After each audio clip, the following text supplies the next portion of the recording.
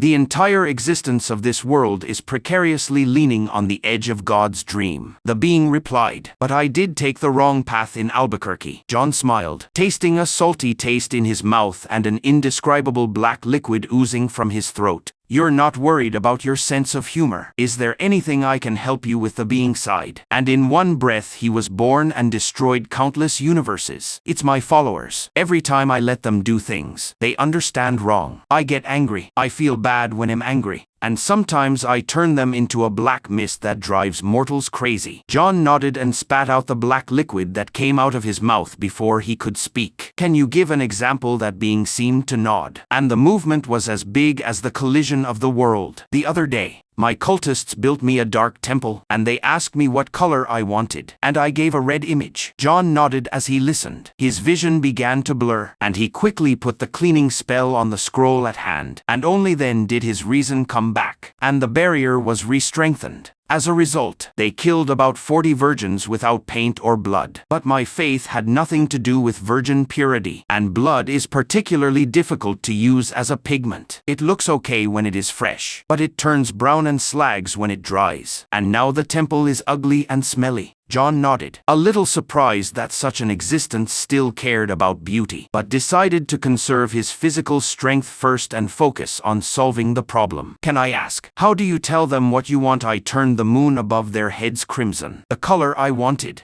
And then I lit the moonlight where they built the temple. John nodded. Do you usually use divination and vision to communicate with them just to avoid? He pointed to his eyes that were already bleeding and tears. Become like this, that's right. Have you ever tried writing them a note or leave a less difficult message? Any words I write will always be engraved in the souls of readers, often tearing their souls apart. John tapped his chin with a pencil. He could persuade the other party to be more patient, or suggest some communication exercises. But this client was too special and very difficult. Is there anything around you that can convey information to humanity more clearly than you, like a demigod or something? He took the opportunity to activate the penultimate scroll, and if it continued, Andresa would have to find a healer to bring him back from the gate of hell tomorrow morning. The existence instantly lit up like an exploding sun. I know that many of my kind have heralds. Maybe they have the same problem as me. The being seemed to stand up and paused. Thank you. Darkness fell again. A sense of floating in the void flashed, and John returned to his desk, covered in blood and strange liquid, and the existence was gone. John took a deep breath and looked at himself. I think I have to take a bath for 3 days. John was sitting in the office waiting for the next client, and Andresa suddenly pushed the door in, holding a large box in her hand, and placed it on his desk with a bang. This is just for you, she said with a smile. Why don't you knock on the door? Oh, sorry. Were you doing anything bad just now? Her golden eyes opened innocently. He sighed, stood up, opened the box with a letter-opening knife, lifted the lid and saw that it was full of books, about 100 copies, all of which were love stories of various beauties and beasts. Wow. You're really obsessed with this kind of book. Andresa sat down on his desk, picked up a flipped book, and gently swept John's hand with its pointed tail. It's not for me. It's to prove a point of view with friends. A customer is the person in my mutual aid group.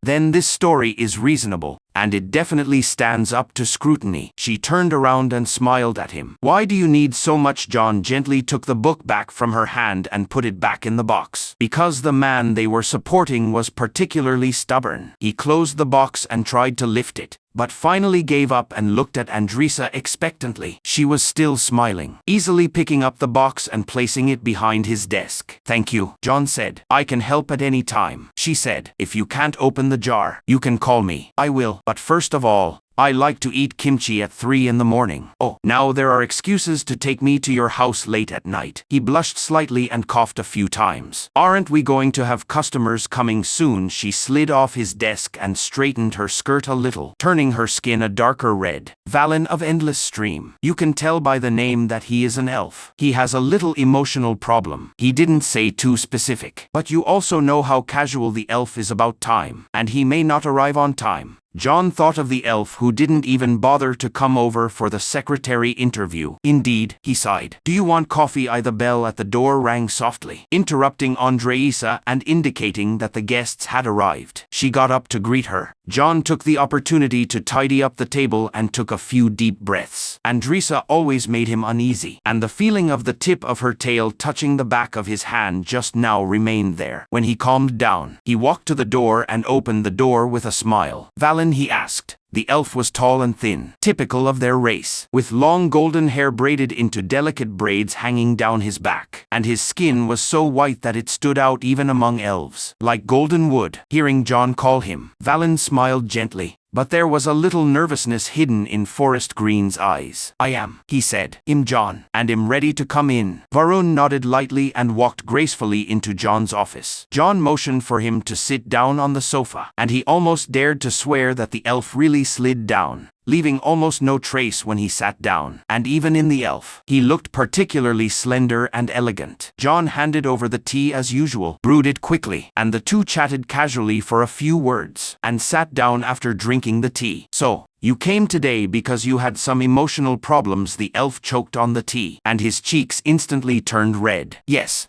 it's okay. It's safe here. The room is protected by magic, and I will never tell anyone anything we talk about here." Valen nodded and took another sip of tea. "Well, found out that I fell in love with a woman at work. This is actually not particularly rare." John accidentally touched the back of his hand that had been swept by Andrisa's tail just now. Working together in close proximity every day is easy to have feelings. Yes, if it was just a little favor, I could still control it. But the elf put down the teacup, and the elegance on her body almost disappeared. "I was fascinated by her. She occupied all my thoughts. I fantasized about her as I walked on the road, and I was so nervous when I talked to her that I was about to catch fire." This is not just an office crush. "Can I ask you what you do?" "I am a craftsman and designer, drawing beautiful drawings of weapons and armor." John nodded. "Then what does this woman do?" "She is a blacksmith, a dwarf, and was invited to help me realize the design. But she never refused to do it as I was, insisting on sacrificing my beauty for the sake of practicality." "That does sound dwarf." "This is the worst. She was a dwarf, strong and rough, with legs like tree trunks and strong arms, all small burns left from forging, hands forever black, and a back as wide as a street." The elf is almost trembling at this time. "But I wanted to lick every muscle of her, taste her sweat, and let her rough hands grab my back. And John raised a hand. "I think I understand. Very vividly." Valen took a deep breath and pressed his hand to his chest. "I'm sorry. That's why I'm here. I can't be so excited anymore. I feel like I'm going crazy." John nodded. "You can see that it really bothers you." He took a sip of his tea. "I usually suggest you talk to a woman you like, but sometimes workplace romances are. It's complicated. I think you'd better figure it out first. Are you love? Or just desire? Have you considered a brothel? It's just to confirm whether you really like her or are just physically attracted." "Prostitutes. Brothels, aren't there all women with thin waists and big breasts?" John chuckled. "Those are certainly too, but as far as I know, almost all tastes in the red light district are satisfied." John himself had never been there, but he tried not to judge others, and he was always surprised that the former pop singer had a strange insistence on not winning honors. "So, you mean I should first figure out if what I want is a pure physical relationship, and if so, let it go as soon as possible. If not, then you really should talk to her. It's best not to flirt with a colleague you like. But if you really like it, it's a different story. If you really can't calm down, I know an alchemist who may have a potion to help you calm down." The elf shook his head. "No, you'll go to the brothel first. To be honest, I have to go over now." You still have a lot of time. If you want to talk again." No, I have to fix this right away." The elf suddenly drank the rest of the tea, put it back on the table, stood up as fast as if frightened, and walked towards the door. Almost all of its original elegance was gone. He stopped at the office door. "Thank you, John. Glad to help you." After saying that, the elf bounced out the door and took elegant steps as fast as possible. John stood at the office door and shook his head. "An elf who will arrive early and not delay you from get off work. I've never seen it before," Andrisa said. "He had a very important matter to deal with. Hope it works." Andrisa frowned. "It'll give him more time, and you'll have an hour and a half free." She picked up a book from the box. "How about we take turns reading Lamia in love to each other? I know it's your favorite genre after all. If I treat you to something sweet, can you let me go?" "Well, I can think about it." John stood in the corner of the group room, watching everyone drink tea and eat stale cookies. This time it was a little quieter than last time when it was full of otherworldly guests. But John liked the ease of familiarity. He noticed that there were fewer people around Sarah, But she didn't seem to be so deliberately trying to make everyone laugh. Just chatting. Renee didn't come, but sent a message to John, saying that he didn't mind at all on a date with his new dwarf lover, and was proud of the young Frenchman. Ben stood in the corner, not approaching John yet, as if he was still uncomfortable about the last conversation. Eric was still the same grumpy and sat in his usual chair, but John had heard the gossip that he had gone out drinking with his new dwarf friends at least once since the last time. And John was at least happy about this small improvement. Overall, he was proud of his group and everyone seemed to respond well to his new way of helping. He couldn't help but think, why has it suddenly gone so smoothly recently, especially after Katrina left? He thought more. He sighed heavily, took a sip of tea, and he was doing the same thing all the time, immersing himself in work, running away from his problems. He thought of her again, with her long curly hair and the small depression on her buttocks, and he nodded, glad that when he thought of her, his heartache was at least a little lighter. Time is probably the most effective tool for any psychiatrist. And if he is a psychiatrist, another effective tool is probably antidepressants. There was a sudden commotion in the room, and a big man with broad shoulders and a sword walked in, wearing a tight white robe and long blonde hair, pushing his hair back to reveal a pair of sky blue eyes. He looked around a little awkwardly, and many people were staring at him openly. John walked over with a smile. "Christoph, it's nice to see you again." The man also smiled, and the two came to the awkward and polite half-hug that a man had when he met. "I thought this group was only for people who crossed over," Hannah asked. She was a little girl from San Francisco who got here on the wrong ferry. Christoph is also from Earth, Germany, and accidentally went into the wrong forest cave exploration. "Yes, some holes are best not touched. I'm not very at ease with that person." Ben snorted and hugged John halfway. They came here at about the same time, and on the surface, Christoph adapted better. "Ben, it's good to see you," Christoph said with a bright smile. "So how has your adventure been late?" John asked. It's good. We just cleaned up the tomb of the Great Lich of the Dark Mountains, and there are still a lot of loot." "Oh, so it's you. I just had a client talking about it." "Oh, is it Stavros, the one who has been controlled by the Lich mind for 10 years? You know, I can't say who it is, but I can say he's much better." "That's great." John felt Hannah pull his arm, and he let go of Christoph. "Is everything okay?" John asked. "I know him new. But why is he here?" "He didn't seem to have any trouble adapting." John nodded. "I understand your discomfort, but just because Christopher looks fine doesn't mean he doesn't need what the group can give. Many people who have adapted well in Avalon still need a place to talk to, or just want to know that they are not alone. Don't you want this option too?" she sighed. "I thought, well, I'm about to start the meeting. This is the last chance to drink mediocre tea and eat stale biscuits." After a few minutes, everyone was seated in traditional chairs. John spoke first, skipping the usual opening remarks because he didn't see the newcomer. "I've been a little homesick lately." He leaned forward slightly while holding his teacup. "I used to have a cat called Magpie, and every time I lay down, it would curl up on my chest and snore. I believe my brother or mom is taking care of it. But the other day I suddenly realized that I can also have one here. It sounds obvious, even a little silly, but I never thought about it before. And there is still a part of me that feels that the magpie is still waiting for me at home." He sighed. "Anyway, this is what I'm feeling a little uncomfortable about this week." He smiled at everyone with a little sadness. "Who else wants to share?" His gaze swept across the crowd and fell on Christoph. "Chris, you seem to have something to say." He shook his head. "No,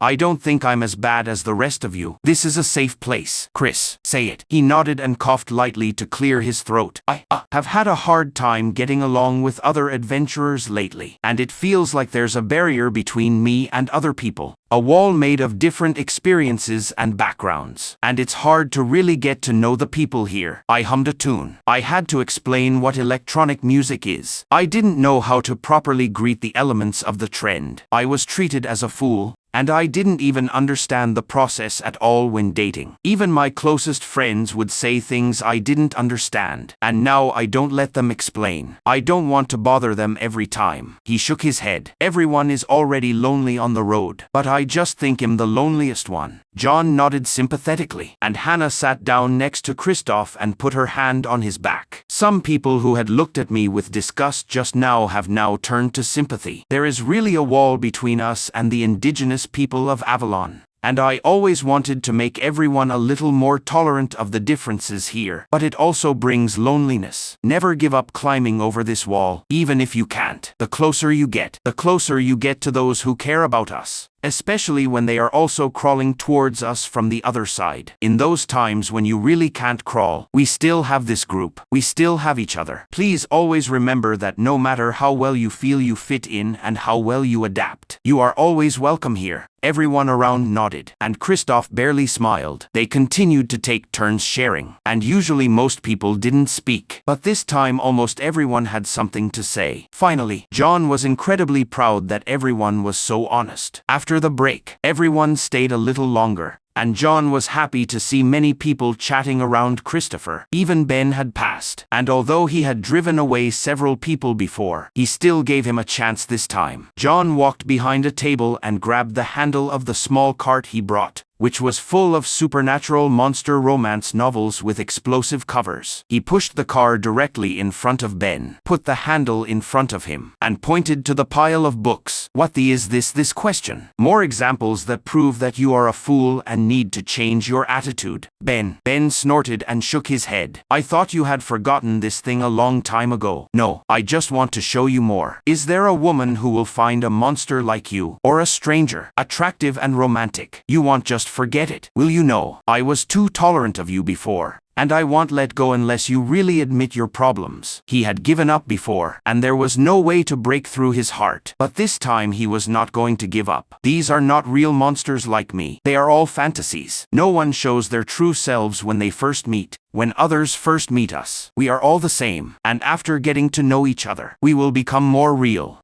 So what should I do? You can schedule a few unknown consultations that you will actually come to first. You won't want me to read these books, will you know? But if you want, you can. Nost Shuhu clung to the balcony railing, his knuckles white, staring at the building in the distance, forcing himself to take a deep breath. You did a great job, Nost. John stood a few steps behind him. How do you feel, Fear? But a little better than last time. You're really great. Come on. If you're ready, we can go back. No, I think I can hold on a little longer. John nodded. It's okay. I'll always be with you. He smiled, proud of Nost's progress so far. The young dwarf, who had hardly dared to stand within 20 feet of the window before, was now able to stand on the balcony without turning around in panic and running away. The potion he gave Nost helped, and the idea of having him hold an umbrella in the open was also useful. What's more, Nost himself has been trying, which is something that everyone in therapy needs to do, but very few actually do. Nost would stay outside for 5 to 10 minutes every day, looking out the window when he was close, and arrived on time for every consultation. Okay,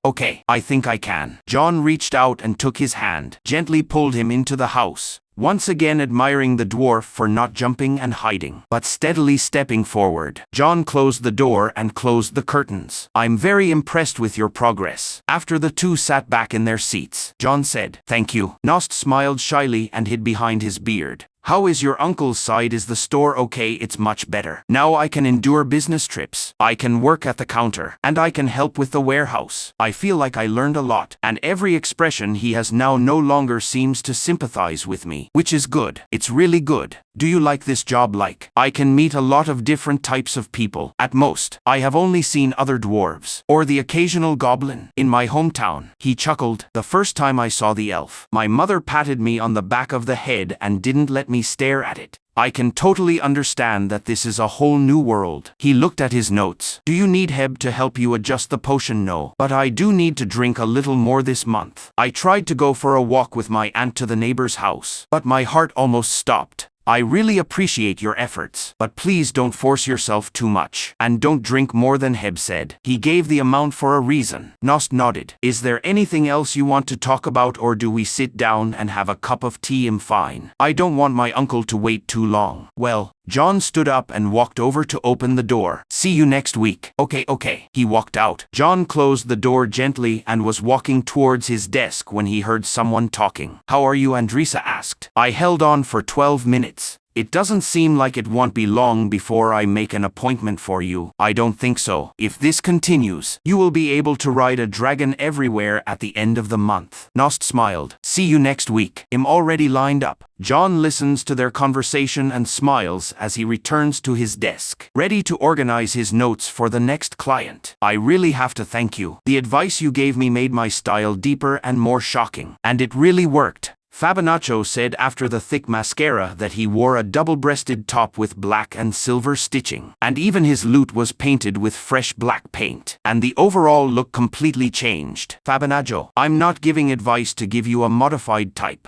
I hope you can communicate frankly with your closest friends. I'm glad you have a new art direction that satisfies you, but I'm worried that you're using this style and avoiding what you really need to solve. I've never seen someone so modest as you, Fabinaccio said while plucking the strings of the lute. Most people are in a hurry to count my recent success on their heads, but you really want me to feel that it's all my own credit. This is your credit. Look, you really raise a man's self-esteem. There was a knock outside the door. Andresa leaned in and smiled, telling John that his next appointment was about to start, and John immediately jumped up from the sofa, kissed Andresa goodbye, and said that he was going to prepare for the show and see you next week. John tidied up his notes and table and went out, waiting at the door for Zack, Carol, and Princess Grelia. Zack was still wearing the usual brown adventure suit, much more energetic than when he first met John. After all, they had reduced the number of people they were traveling with from 4 to 2, and they were not so tired. Carol wore a blue dress, which matched her red hair and sat more straight, and John could see that she had been daring to express herself more and more recently, thinking that this was a good thing. If she had been bullied by the princess, the relationship between the two would definitely not last. Grelia wore a flowing purple dress, a golden headband, and her black hair was neatly combed, and Andresa had already served her tea and an extra sofa cushion, all of which were old rules. John said he was ready and opened the door for them. Zack walked in and asked John how he was doing,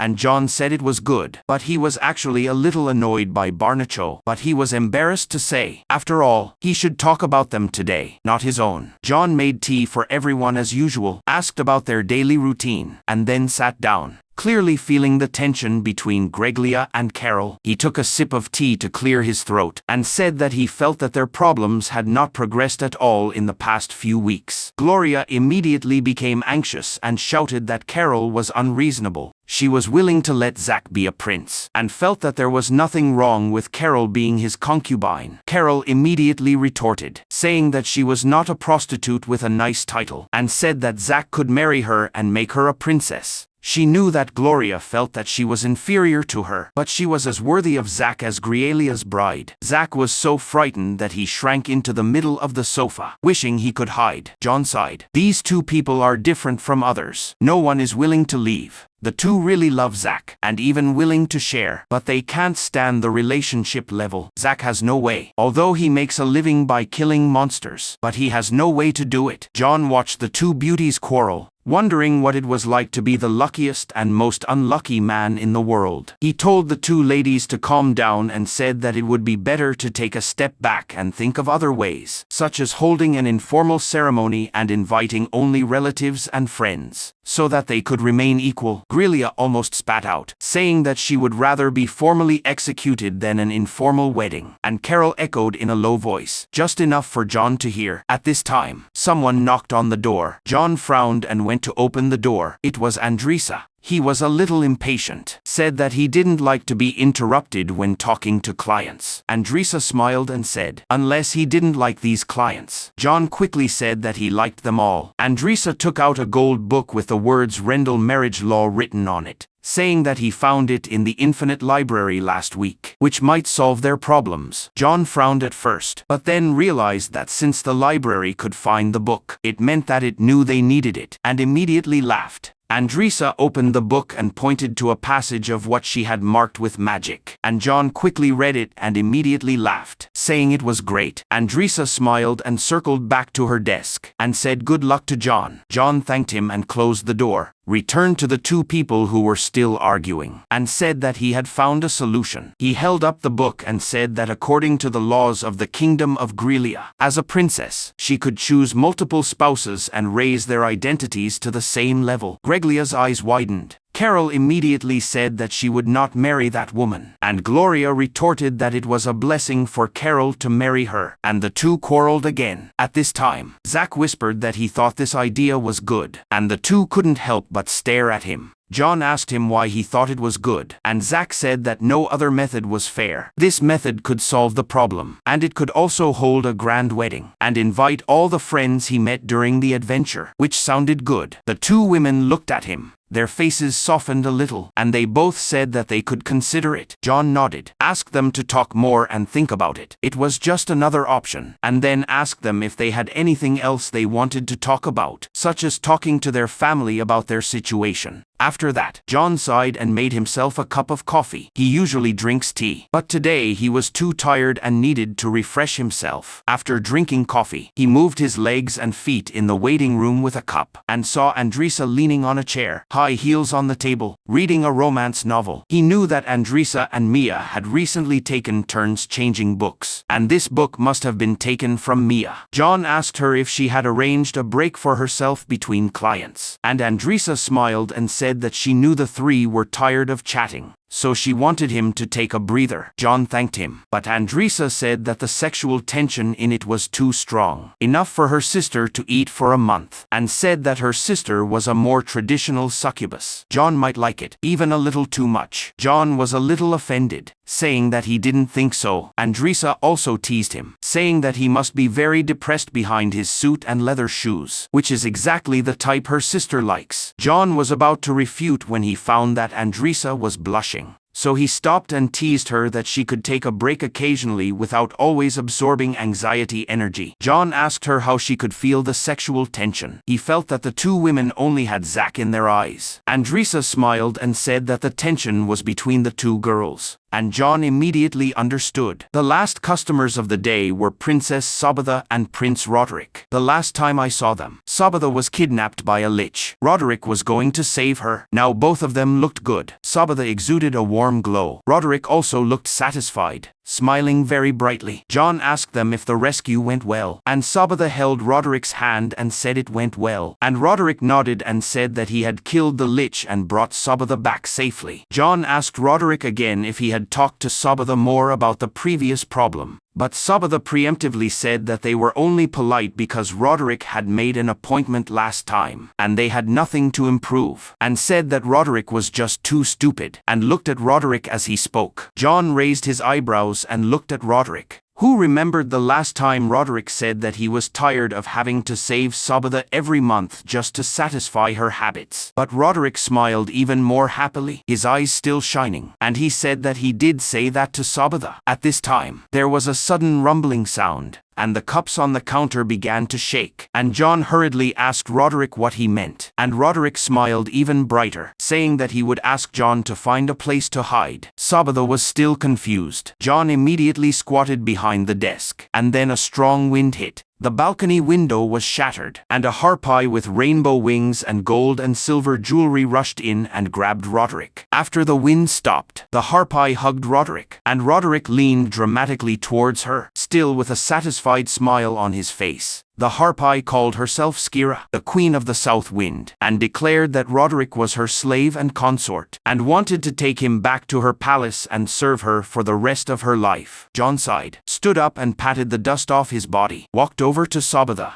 who was sitting on the ground, stunned, helped her up, and asked if she was okay. Sabbatha couldn't believe Roderick would do this, and John smiled awkwardly, saying that it was not a rule of treatment, but a rule of life reversal of fair play. After that, John went to the magic verification department, queuing up to renew his business license, and there were two Nagas, a golem and a gnome in front of him, and he was secretly glad that he was not a halfling or an elf, otherwise he would have to wait a long time. This is already the third and last of his line, and his business license needs to be renewed about every 14 months according to the position of various celestial bodies. This building is particularly strange, like a living Escher painting. Looking up to see people queuing for flight permits. Looking to the left is another vertical line, full of people with heads of mushrooms. Their logo John can't understand with translation magic. The corridors, stairs and signboards are all blue-gray, although not good-looking, but just balance the strange geometry of the building.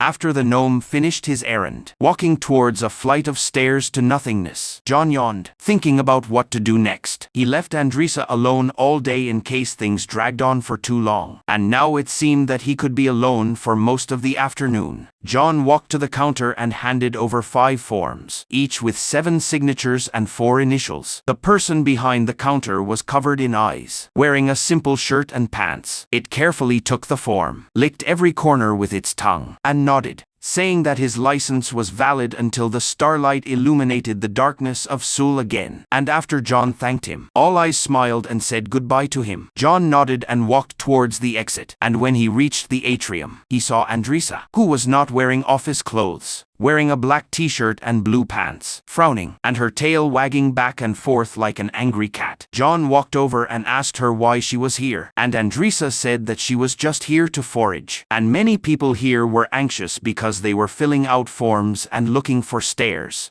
and it was easy to accidentally fill out the wrong form, which became a slave to the great unclean for 10,000 years. John stared at a stack of papers under her arm unabashedly. Andrisa's calm expression was a little untense. John teased that she was not here to forage. Andrisa took a deep breath and confessed that she was here to change her residence. Avalon also marked her as coming from hell. She wanted to be a local. John said he wanted to help her, and Andrisa said he could handle it. But John insisted, saying that he had nothing to do, and often helped newcomers do this. They stepped on the stairs, and halfway through, the perspective suddenly changed. Both of them were a little dizzy. Andrisa reached out and grabbed John's shoulders to stabilize herself. Her hands were very warm. She could feel it through the suit and shirt. John couldn't help but get goosebumps, swallowed his saliva, and asked her if she was okay. Andrisa nodded and said, "The geometry of hell is already very strange. This building is even more excessive." John smiled and said that he was not used to it for the first time,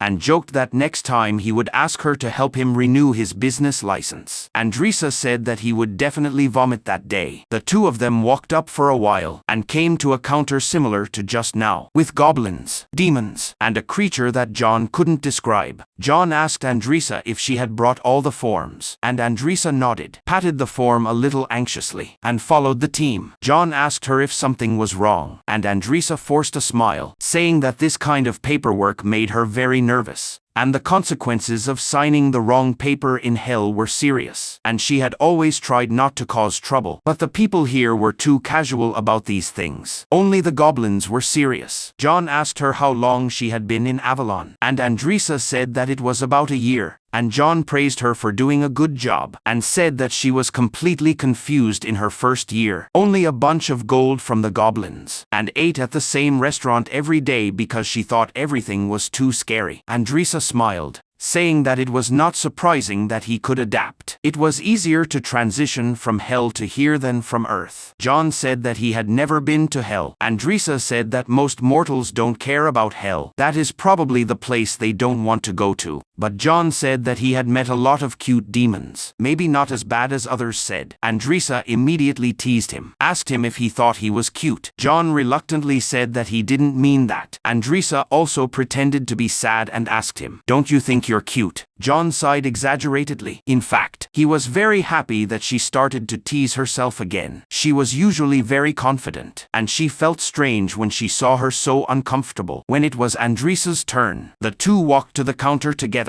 and the creature covered in eyes asked her to take out her proof of residence. 601 signature and 5,674 initials. Andrisa nodded and handed over the form. The creature put all the documents in front of her. Her eyes randomly picked and looked at it, and then picked up one of the forms, saying that she forgot to sign here. Andrisa breathed a sigh of relief, quickly picked up the pen and signed. The creature glanced at it, nodded, and said that she was healed. Avalon would recognize her as a local from now on, and Andrisa thanked him and walked out of the team with John. John said that she was lucky and usually had to hand over the form to 3 different counters, and to do a 4th. Andrisa smiled and teased him, saying that she was sorry for not letting him stay with her for a while. John's cheeks were slightly red, and he said that if he wanted to stay a little longer, he would pretend not to know the way back. Take her around the stairs, and point to a set of stairs on the right, saying that it was the way back. Andrisa looked at him, then at the stairs, smiled and said that he was naughty, and then confidently walked up the stairs, unexpectedly returning to the atrium where he started. Andrisa thanked John and walked to the exit, where John was surprised by the sincerity in her tone and said she was welcome. The two stood awkwardly at the exit. John wanted to invite her to eat something, but in the end he didn't say anything. Although he saw the expectant expression on Andrisa's face, he could only say that he would see you tomorrow, and then turned back to the apartment, reading all afternoon. And his mind was full of images of Andrisa holding his shoulder. Andrisa frowned as he watched him leave, and also turned to go home. At night, when the storm roars and raindrops hit the roof, John leans back in his office chair, drinking coffee. And he spends at least 1 night in the office every month, because Avalon has many night residents. A bolt of lightning flashed, followed by thunder, and an elegant voice came, and John looked up to see a man with black hair and red eyes hanging upside down above the sofa, wearing a black cloak and a blood-red vest with gold threads. And he was not messed up at all. John greets him and learns that he is Radu, a vampire client. Radu gently jumped onto the sofa, lay down lazily, said that he was bored before coming to the appointment, and thanked John for sending the invitation in advance. Otherwise, he didn't want to be trapped in the rain. John smiled and said that he was not his first vampire client, and Radu asked if he knew someone. John said he couldn't reveal it, and Radu didn't reluctantly say that he might be able to figure it out by himself. John asked Radu if he had been particularly bored lately and asked him to tell him how his day was going. Radu sighed and said that he woke up every day at dusk, first got rid of the bunch of brides that had pestered him the night before, and then went out to fly, hunt, fill his stomach, prepare for the evening activities. And yesterday he also ate a dwarf virgin, but he didn't like to pluck the hair on his teeth. After that, there is usually a ball or masquerade ball with other vampires. There will also be betrayal or coup d'etat plots, and after the faction has been repeatedly reorganized dozens of times, he returns to the castle and indulges with the brides. John frowned. Avalon has rules. There are many people who voluntarily donate blood. There is no need to kill. He tries not to judge. After all, everyone has to eat, and his treatment can usually reduce the number of deaths. John then asked Radu what he did before becoming a vampire, and Radu said that he was transformed. Used to be a nobleman, woken up by a servant at noon, got rid of the count or countess the night before, then went hunting, prepared brunch, then participated in social activities, gossiped or competed for new young people, and then returned to the manor with the loot, spent the night together and fell asleep. John looked at him and said that his life was similar now to before he was converted, but the scale was bigger and the activities were the same. Radu said that of course, there is no better life than leisure, pleasure and temptation, and he was transformed in order to be able to directly suck human blood and torture those he could have forever. John said that he admired him for his clear goals, and then asked him if he had any hobbies or jobs, whether it was before or now. Radu said that hunting and prostitution were his hobbies. John asked him if he had ever thought about doing something with his own hands, such as learning a game or art. Radu asked him rhetorically, "Do you want to be like a commoner or a mortal?" John said that he had seen many immortal craftsmen and artists, and was surprised that he had not tried it until now. Radu questioned whether hobbies could cure his endless emptiness. John said no, but this is a good start. Making things with his own hands would be very rewarding, and he could meet new friends outside the circle, and he felt that Radu had only been hanging out with other vampires lately. Radu said that he could consider spending more time with mortals, and glanced at John hungrily, saying that for at least a night or or two. John said he was changing the subject. Radu sighed helplessly and asked himself if he wanted to learn sculpture, painting, sewing, or the little game of moving plastic soldiers. John shrugged his shoulders and said that he didn't need to choose just one. Just try what he thought was interesting.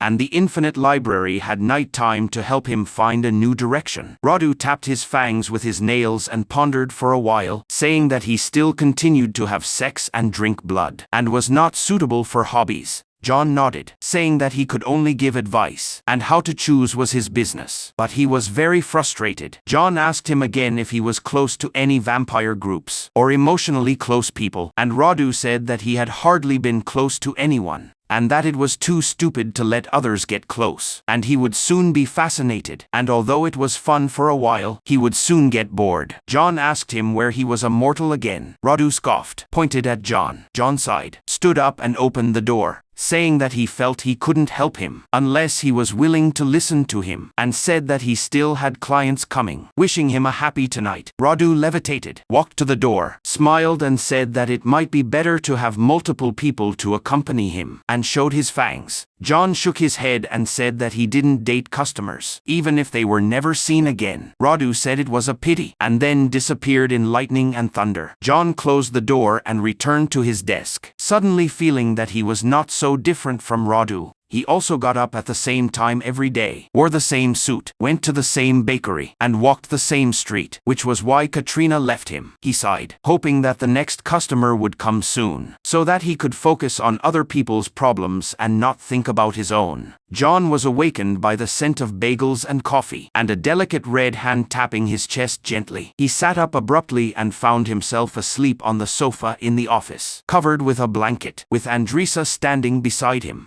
Andrisa teased him and asked him if he had been taken out of the apartment by the goblins, or if he liked his job too much to leave. John sighed and said that he just wanted to lie down for a while before going home, but he didn't expect to fall asleep. Andrisa said that his client had postponed the break until noon and had a few hours left until the next one. And John asked who the client was today, and Andrisa said it was Magni, a retired adventurer who had been in a lot of trouble lately and wanted to find someone to help deal with it. John said he remembered her, then stood up and stretched, saw a cup of coffee and a plate of bagels on the table, and asked Andrisa if he went to Hilda's house to buy it. Andrisa said yes. Her cheeks flushed from waking him up, and looked at him with a smile, looking very attractive. John thanked him, and Andrisa said she wanted to give him some time to tidy up, and then returned to his desk with a smug smile. John didn't feel very well, so he went to the small bathroom next to him and splashed some water on his face, tidied up his hair, then returned to the desk, took out a small scroll, and when unfolded, a trace of blue magic sparks spread to him, smoothing out the sweat on his shirt and the folds on his suit, and also helped him clean it up, which he usually used to clean up coffee stains, and it just came in handy today. After that, he sat down at the desk, took a sip of coffee. The sweetness was just right. Took another bite of the bagel, coughed, and found that it was not the ordinary cream cheese he usually ate, but with honey. The taste was not bad. He ate and drank coffee. He felt much better, although it was still not at its best. But it was no problem to cope with the day. About an hour later, John heard the waiting room door open, and Andrisa's professional tone with a hint of hesitation as he walked out of the office with a smile to greet his client. Magni. Magni was tall, with broad shoulders and a delicate face, which did not match her warrior's physique at all, with dark brown hair tied in a ponytail, a simple robe and trousers, and a club with iron spikes hanging from her waist. As soon as John saw her, he was attracted by the amulet around her neck, which hung on a thick black chain, was golden, shaped like a monster skeleton, with small green flames burning in its eye sockets, and whispers of evil. John felt a chill in his heart, but he still pretended to smile, greeted Magni, reached out to shake her hand. Magni's hand was very strong, saying that she had been very unlucky recently, and everyone called her unfortunate Magni. John glanced at the amulet and asked her if she wanted to go back to the office to talk, and Magni said yes. Back in the office, John greeted her routinely, asked her if she wanted tea, and then asked her to explain why she was here. Magni says it all started when she and her friends defeated Kabanda, the warlock prince of the realm of fear, and they got a lot of loot, after which she decided to retire, live on gold, and relax. John interrupted her and asked her where the necklace around her neck came from, and Magni was stunned for a moment, saying that it was just a necklace. She had left it from the loot, and it was the only good thing left, and that her mage friend Elissadai told her not to pick it up. But she didn't listen. John said that since it was just jewelry, it would be better to take it off and put it on the sofa, and asked her if she wore it while sleeping. Magni frowned. Her face turned pale, and she said that she didn't want to take it off, which matched her clothes very well. John nodded and said that it was no problem. Maybe he was thinking too much, and then said that he was going out to ask the secretary something and asked Magni to wait. John walked out of the office, closed the door. There were 2 guards waiting in the waiting room. One of them asked him with a lip shape, "Was the target inside?" John nodded, whispered to try not to hurt his client. The guards nodded, and after 3 seconds, they suddenly pushed open the door and rushed in. But the balcony window of John's office was open, and Magni was gone. John sighed and said, "Damn it." Andresa shook her head, saying that the amulet's curse sensor had exploded. The guards came back and said it didn't matter. Such a powerful object would definitely be tracked. They would deal with it, and complained that they had confiscated the cursed amulet from many adventurers. But fortunately it wasn't a sword this time. After that, John went to the guard station. He stood at the entrance, feeling out of place, seeing many armored, muscular guards coming in and out. Some dragging vampires wrapped in black bags, some riding horses or dragons to patrol, and some strengthening the enchantment, and the magic guards wearing purple-pointed hats. John took a deep breath and walked up the steps, where it was more chaotic inside than outside, with screams and spell clashes, and the necromancer was arrested with a group of skeletons. John lined up at the front desk, and when it was his turn, the front desk was a centaur, tired and unfriendly. John said that he was John Minor, who had been invited by Dirk's guards to consult,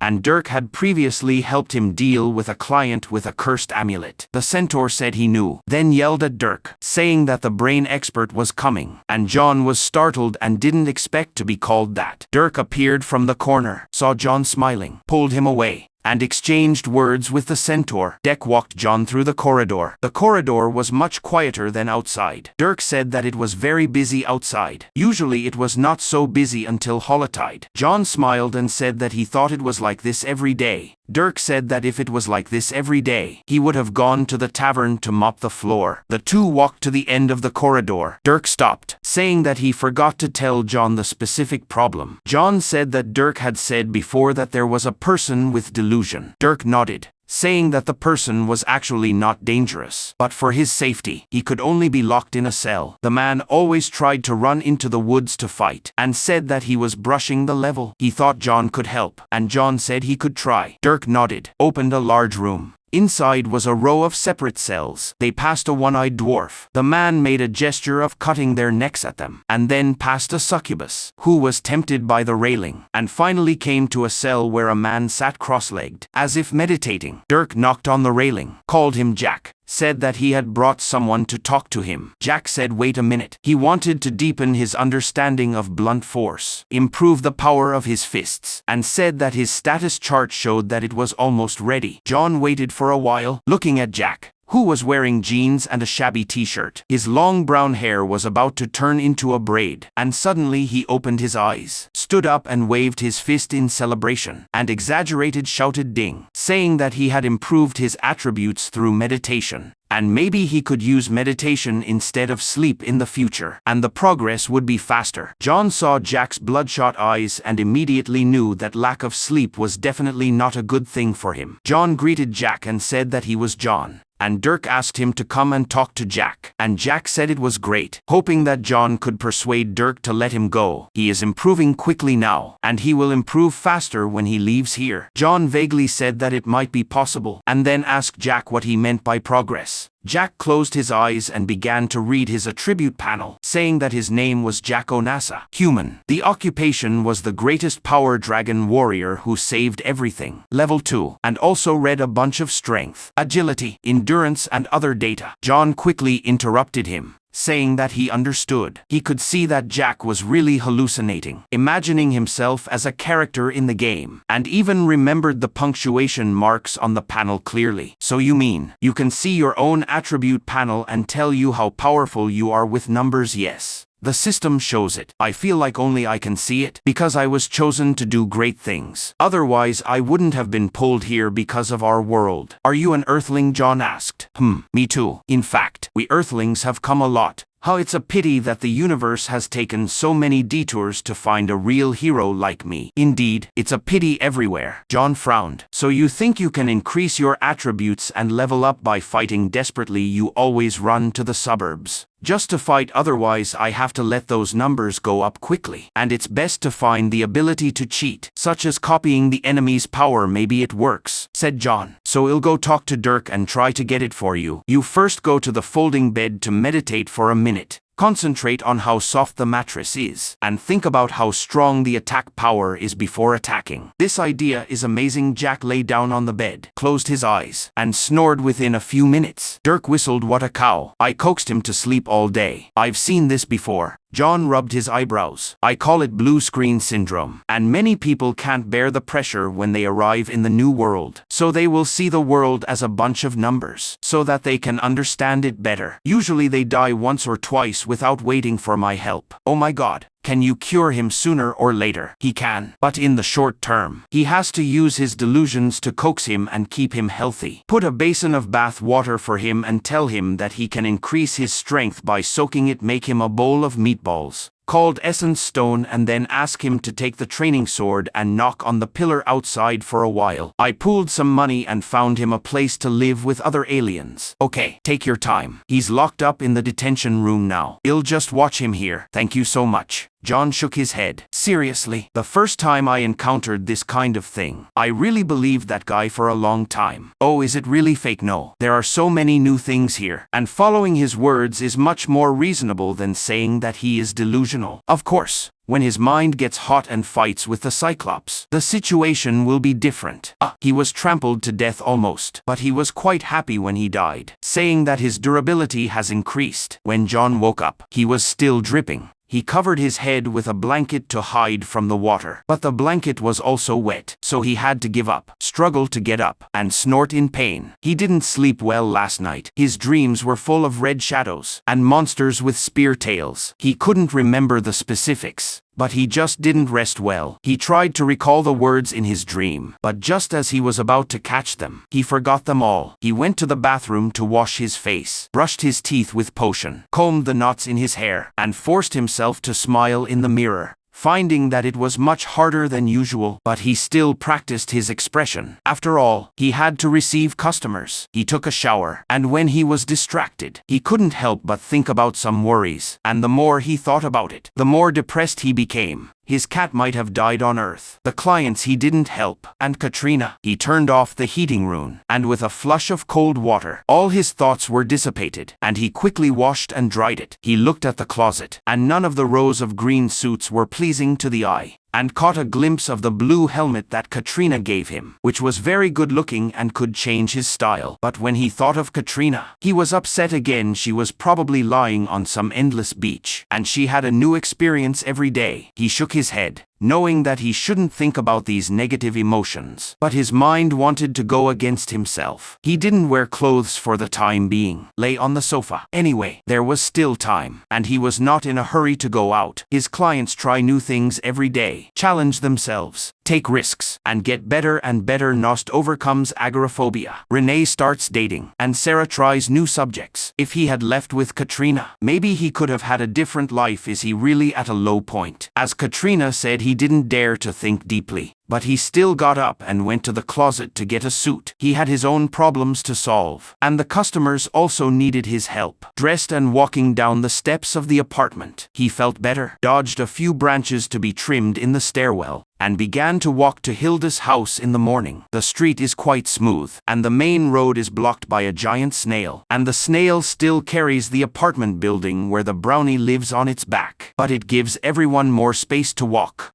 Some shrewd kobolin set up a stall less than a mile from the giant snail. And then gnomes, goblins, and a few halflings came, making it look like a farmer's market. John was inadvertently attracted by trinkets from a goblin stall and bargained for a few small gifts: a dragon scale pendant for Renee, a bat skull necklace for Mia, and a ruby pen for Andrisa. He continued to Hilda's house, patiently waiting for Mia to settle the bill with a gnoll pushing a cart of meat-filled pastries. The gnoll heard what Mia said, smiled sharply, and pushed the car away. John ran over to help him open the door, and then walked to the counter. Mia's hair grew half out. The other half was shaved, and she wore a black shirt, cut unevenly and spliced together with knots, and the long skirt looked like a ball dress. "Good morning, Mia. Welcome back. It's nice to be back," Mia replied. "Your usual meal and today's special are ready. And today there are cinnamon rolls." John frowned. He had eaten the same bagel with cream cheese every day for years, and the biggest change recently was, "Can you give me a serving of honey cream cheese?" Mia shrugged. "Okay. Wait a minute." She took a small container from the side desk, scooped up some honey cream cheese, and put it in his bag. While she was busy, John took out the necklace he had given her. "Oh, I bought it at the goblin stall on the way, and I think it matches you very well." He handed over the bat skull necklace. Mia smiled. "So cute, thank you. Have you checked if there are any curses?" "I checked it with the scroll at hand, but there is still a little fluff on my forehead." Mia shrugged her shoulders and began to put on the necklace. "This gives you more personality." She deftly tied it up. "Does it look good?" "It matches your clothes perfectly. Skeleton matches look good in everything. An orc friend of mine taught me." John smiled and said goodbye, picked up the baking bag, and walked across the street to the office, noticing that the market was slowly moving with the giant snail, which was finally moving at nearly a tenth of an hour. He pushed open the door and saw Andrisa writing. "Good morning." John walked over, thinking what kind of joke she was going to make today. Most likely improvisation. "Good morning." Andrisa smiled mischievously. "If you dress like this for work, we'll have to double the customer charge." John frowned and lowered his head, finding that the shirt had unbuttoned 4 buttons, not the usual 2. He put the baking bag in front of her, quickly buttoned it, and glared at her more vivid scarlet skin. "I already regret it, but I brought you a little thing." He took out a ruby pen from his jacket and handed it to her. "There's a goblin bazaar on the street, and I think of you when I see this." Andrisa took the pen, turned it flexibly, and pressed the top a few times. "When you buy gifts for others, you choose them based on the color of your skin, or is it only for your men?" John sighed. "Only for my men." Andrisa chuckled. "You can still think of me. You have a heart. By the way, I love this color." "Me too," he said before realizing that this was easily misunderstood.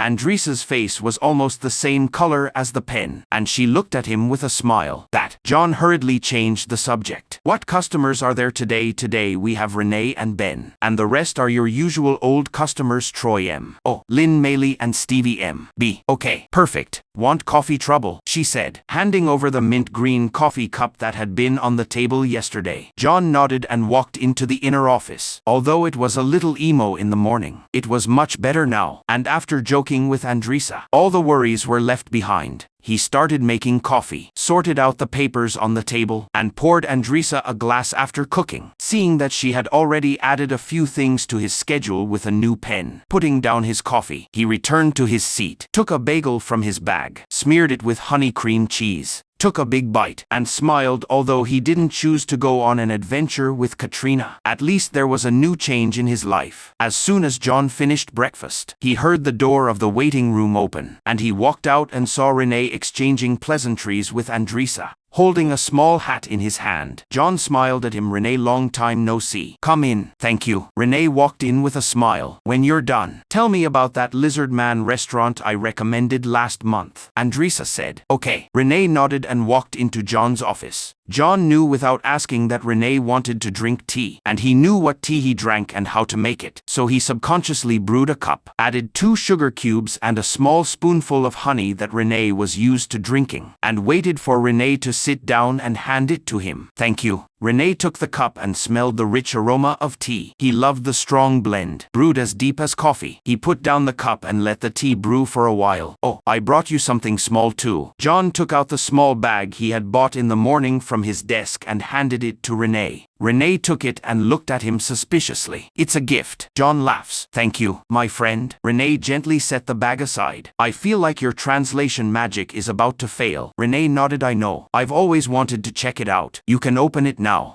"Oh, will people in the future do this? Americans have always been like this. But if you want to wait, you can wait." Renee smiled and shook her head. "No. If my mother knows that I have violated etiquette, she will knock me on the back of the head again." He opened the bag, took out the dragon scale pendant, and smiled. "It's so beautiful." "Thank you. Is there any special day when I see it? I think of you. You're so caring." "Thank you." John walked from the desk to the chair next to the sofa and sat down by the way. "We talked about Esme last week. Is she okay now?" Esme was the dwarf mechanic that Renee had been dating for the past few months, and the three of them met when they participated in the Hourglass courtship event together. And John still remembered the dwarf girl in tan cargo pants covered in grease, although not his type. But he could understand why Renee liked her. Renee frowned slightly and moved the teacup gently. "It's good. I feel like there is something in your words." With a but, Renee shook his head. "Actually, no. She is a wonderful girl, and we are very happy together. I like to talk to her about airplanes, and she likes to tell me about her studio. She asked me if I wanted to move in with her." "Wow, that's a big step." "Yes." John took a sip of his own tea, and Renee stirred the sugar and honey in the cup and took a sip as well. "Is this what you want to do?" John asked. Renee paused and stared at the teacup. "Yes, but I'm afraid." "What are you afraid of?" "It felt like once I took this step, it was tantamount to giving up, accepting the fact that I would never see my family again, never go back to France, never see my brothers on the front line again. I feel like a coward." John looked at him for a while. "I know it's not easy for you to adapt, but you never told me that, and you never asked me to add you to the returner lottery. There are many people from another world who want to return to Earth, and John will collect items and methods that can make people go back, and then draw lots from applicants. And occasionally there are special circumstances that can give priority. But very few. Last time a 3-year-old child was unanimously agreed to be prioritized." John was quite proud. Renee never asked to join the lottery, and the lottery had to be registered in advance, because the opportunity to go back was short, and those who were selected had to leave immediately. Renee sighed. "I can survive here, make a lot of friends, and a lot of locals. If you go back, you may be blown up or even executed for desertion. But not taking the initiative to find a way home is two different things from living here." Renee nodded. "If it can make you feel better. I can tell you that how you feel now is the same as how everyone feels when they think about living together. Oh, this is a big decision, and once you do it, it's like locking in a new life. Just like if you eat a fig, you are giving up all other fruits." "Fig, oh sorry." "The Bell Jar is a book that only exists after your time. I mean, it's hard to make decisions because we always feel like we're giving up other possibilities. But for you, those possibilities are dormant. What happens if you reject Esme? She will end our relationship. The other option is to take the initiative to find a way to get home. But it doesn't sound like you want to do it." "I don't want to, but it still feels like giving up, doesn't it?" "Yes." John nodded. "There is a third option." "Oh, can you talk to Esme and let her give you some time to think about it? Explain to her why this decision is difficult for you." Renee frowned. "It's not good to delay the pursuit. Is this another thing that your mother will knock on the back of your head?" Renee smiled. "Yes, that's right. I can't make decisions for you, but you obviously like her very much, and I think if she really likes you, she will at least be willing to listen to your explanation. She will. She's a kind girl. Let me just remind you, you yourself say she's a great girl, right?" John asked. "Yes, probably the best I've ever seen. Good girls don't wait all the time. They also have their own choices, and they have to live their own lives. She may give you extra time, but you have to remember that time is limited." Renee nodded and took another sip of tea. "You're right, my friend." John unconsciously stared at the bright red napkin on the table, put his thumb to his mouth, and subconsciously bit his nails. "My friend." John shook his head. "Sorry." Distracted. "Is there anything else you want to talk about today? How is your application for a flight permit from the Magic Verification Department? Oh, it's much smoother with your help. I think as long as they see that my plane can fly, they will at least give me some conditions." "That's great. Can your plane really fly?"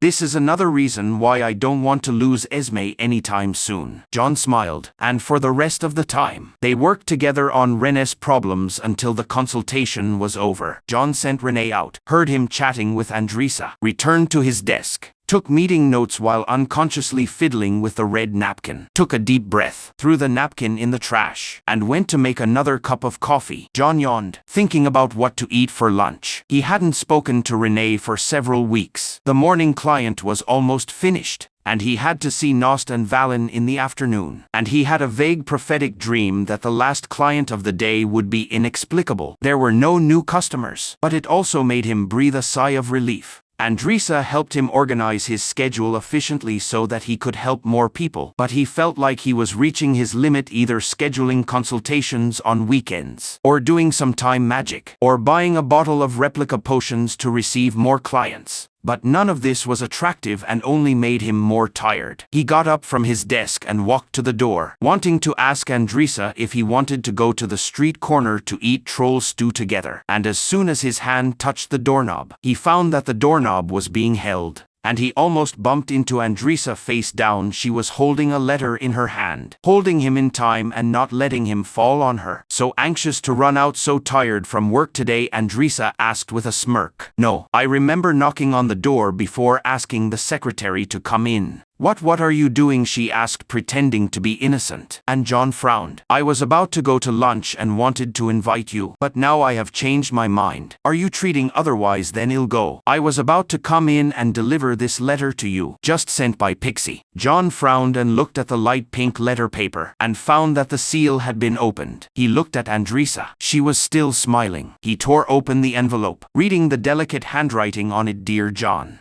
I sincerely invite you to attend the royal wedding of Princess Grelia and her fiancé Zach and Carol in the kingdom of Rendalia. The wedding will be held in the palace during the spring equinox. Please reply before winter and let me know if you want to bring guests. John, the royal attendant of Her Royal Highness Princess Grelia, smiled. It seems that your suggestion worked. I accept, Andresa said with a smile. What to accept? Of course, to be your companion. It sounds like a wedding can't be held without me. Who else can you take me? John wanted to refute, but shrugged again. You're right. I'm quite surprised that they didn't send you an invitation. Probably by default I will take you there. Andresa nodded in satisfaction and walked to the door. So, where to have lunch? I want to go to the shop that has troll soup. She nodded. Their soup is super delicious. Don't order human meat substitutes this time. Are you sure that's really a substitute? John and Nost stood in front of a huge basket opening, and a birdman was waiting for them at the door, where they had been standing for almost 10 minutes. Nost had a smooth journey, walking outside with John and Andresa, and looking at another basket that was carried up to the sky by the dragon and instantly teleported to the other end of Avalon.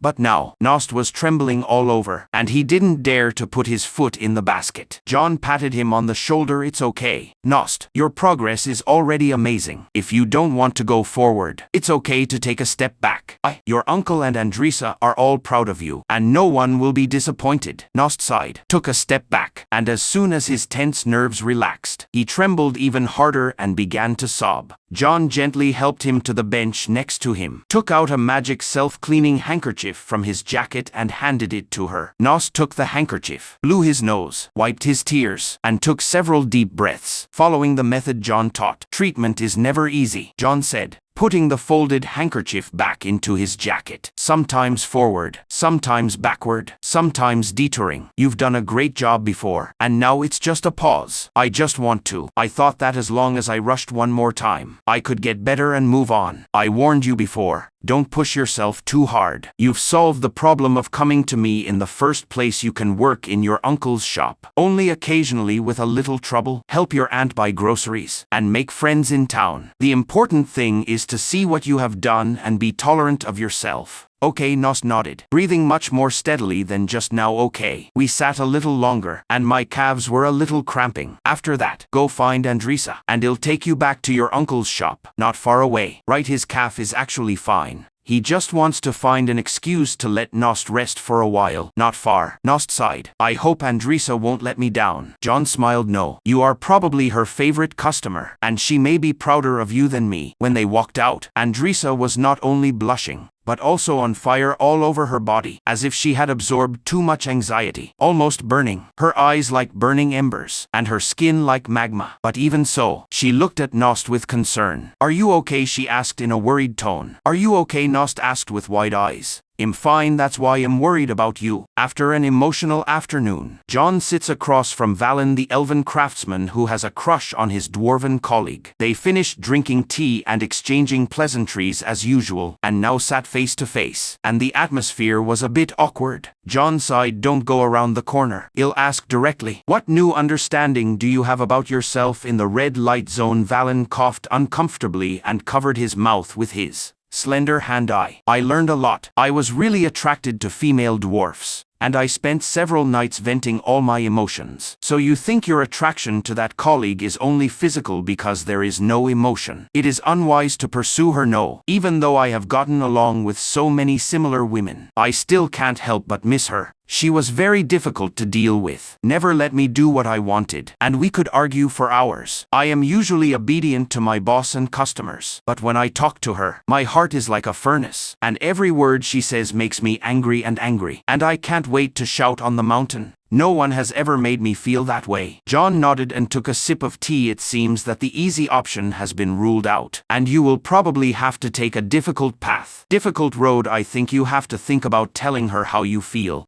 John leaned back in his chair with his eyes closed. The day was long and tiring, and his emotions were particularly exhausting. Although he had the satisfaction of completing his work, the headache behind his eyes reduced this satisfaction. He sensed that the last customer was coming, and quickly used several scrolls to protect himself from the inexplicable threat. But what suddenly appeared in the office was still beyond his expectations. In a darkness as fast as light, a monster appeared out of Freud's nightmare, a vague humanoid, obsidian-like body, randomly expanding and contracting in some places, and a mouth all over its body. It would be nice if these mouths looked the same, but each one was different. A snake's mouth with fangs, a predator's mouth full of fangs, a bird's beak with a long tongue, and some strange mouths that John didn't dare to look at. He sat up straight, didn't know what to do for a while, remembered the last conversation with Inexplicable, and finally decided to say hello first. You must be the messenger of Inexplicable, right? Would you like to have some tea? I speak on behalf of the Endless Bronze King from now on. I am his voice. The herald's voice was like thunder, and John frowned slightly. It seems that you solved the communication problem. I chose a messenger and transformed him to serve me. The herald's voice was originally made by all the mouths together, but now it is different mouths saying different syllables, and with each word spoken, that mouth will disintegrate and grow a new one. It's good to be able to take the initiative to solve problems, but I guess, since you have made an appointment again, there must be trouble inside. I can now tell my people directly about my wishes, but they don't like it. Oh, last week I told them that on the full moon, when the 17 planets were completely misaligned, sacrifice to me, they immediately said that they would sacrifice the newborn who had just hatched from their mother's arms. I told them that I prefer calf blood, and they actually very disappointed. What a pity. All the requests I convey through the herald. That's it. Do they prefer indirect communication so that you can do what you want and pretend to be carrying out your orders? The herald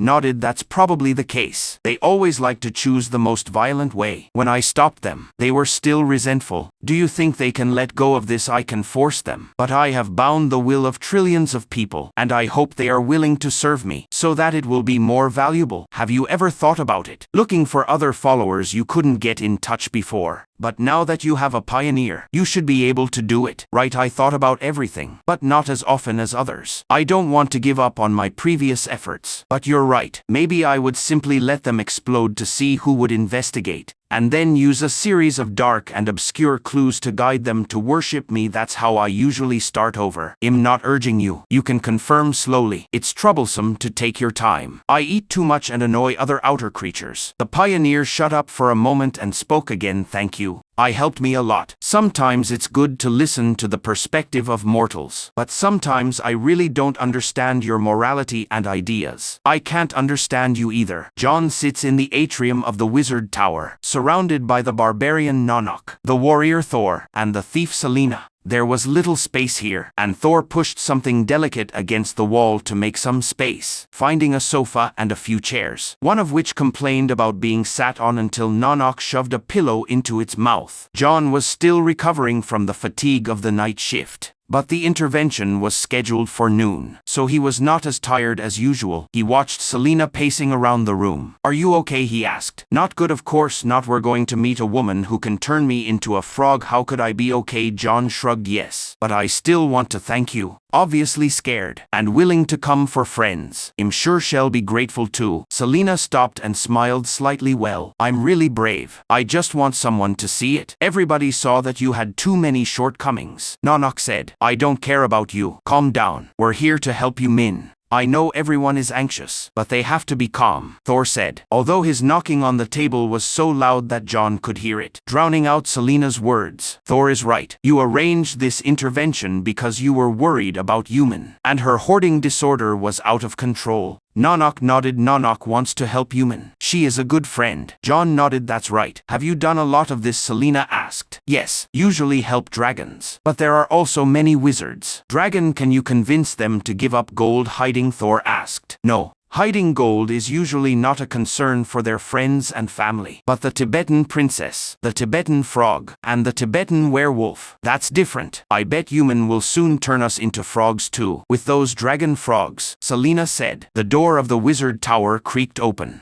and a cat walked in, followed by a short woman in a blue robe with a silver star and moon pattern on it. "I brought her." "No thanks," the black cat said, running past them and getting into the pile of debris behind him. "It seems like it's too much trouble to bring someone back," Selena muttered as she looked in the direction of the cat's disappearance. "What's going on?" Yumin looked around, and a staff instantly appeared in his hand, but it didn't point at anyone. John slowly stood up. "It's okay. Your friends are here and have something important to tell you." "Okay." Yumin put away his staff and sat down. "Let's all sit down and talk, shall we?" John sat down, followed by Nanak, Selena and Thor. Yumin hesitated for a moment and sat down. "They come to you mainly because they are worried about your hoarding disorder." Yumin scoffed. "I don't have hoarding." John looked around. "Mountains of books, reagents, wands, potions, and cat toys." Yumin shook her head. "I'm a wizard. We all like to collect things, although I don't organize much. But it's normal. I just met you and don't plan to convince you. But your friends may be able to convince you." John looked at Nanak and nodded. Nanak stood up, took out a pair of glasses without lenses out of nowhere, unfolded a blank piece of paper, and pretended to read on it. "Yumin, your hoarding is not only hurting yourself, but also all of us. During the battle between the Eternal Lost Rift and the Bone Man, Nanak was stabbed by 20 skeletons, all of whom were dying, and you refused to give me an extra bottle of healing potion, saying it may be used later. And since then, I haven't trusted you much. He's a lich. What if he has other secrets and you hurt him even more? That potion could have saved your life. Don't worry." John gestured. "And you'll have a chance to respond later. And they just want to tell you how your actions have affected them." Yumin frowned and leaned back in her chair. John gestured to Selena. Selena stood up and looked at Yumin. "She didn't do anything wrong. I was pulled by someone else." "Selena," Thor said. Selena sighed. "Yumin, you always hold on to what you can use, but none of us use it, and you don't sell it. We won a dragon-slaying wand together, defeated the dragon without using it, and you pile it aside. That's what we win together. If you hoard like this, none of us will benefit. I want to sell something for money, but you always cause trouble." She glanced at Yumin again. "After saying that, I'm sorry. Don't turn me into something strange." After saying that, she sat down and shrank into a ball. Yumin's face was not good, but he didn't speak. Thor then stood up. "You are not only hoarding things that can help us and exchange money, but also things that are harmful to us. In the haunted manor, your first instinct to see the apparently cursed knife-wielding doll is to stuff it into a storage bag. Now every time we reach in, we can get stabbed, and you still refuse to let us throw it away. And those cursed amulets that make us dream of dead lovers that we never had. And the bracelet that will always pierce people." John nodded, and was about to let Yumin speak, but was interrupted. Yumin's guardian spirit, the black cat, came out of the pile of books. "In addition to hurting them, you are also hurting yourself. You get anxious when you leave these things, and I can feel through our bond that just talking about hoarding makes you sad. I want my owner to be strong and fearless, not afraid to lose something. I, Sir Raven, ask you to control yourself, and it's getting harder and harder for me to reach the bowl, which is definitely not good." John let everyone digest it for a while before turning to Yumin. She looked calmer and had a reflective look on her face. "Yumin, it's time for you to say it. A reminder to everyone. Just as she listens patiently to you, listen to her patiently." Everyone nodded, and John motioned for Yumin to speak. Yumin sat for a while, sorted out his emotions, and stood up. "First of all, thank you all. I know it's hard for you to speak, and it's also out of worry about yourself. But of course, it has a much smaller impact on me." John thought to himself, "This is not a good start, but you're right. I need to organize my things, stop hoarding so much, and take good care of what I really care about, including you." She looked around at the clutter and frowned slightly, as if she was seeing them clearly for the first time. "Having said that, I'm very angry right now, so I decided to turn you all into mice and let Wumao Black Cat chase you, and then start sorting it out when I get angry." She raised her hand, and the staff reappeared, glowing purple, and began to whisper spells. "Damn, I knew it would be like this," Selena shouted as she hid behind the overturned bookshelf. John originally wanted to say that this was not a good way to resolve the conflict, but on second thought, he forgot it. He didn't want to annoy Yumin. And to be honest, if these adventurers wanted to hide,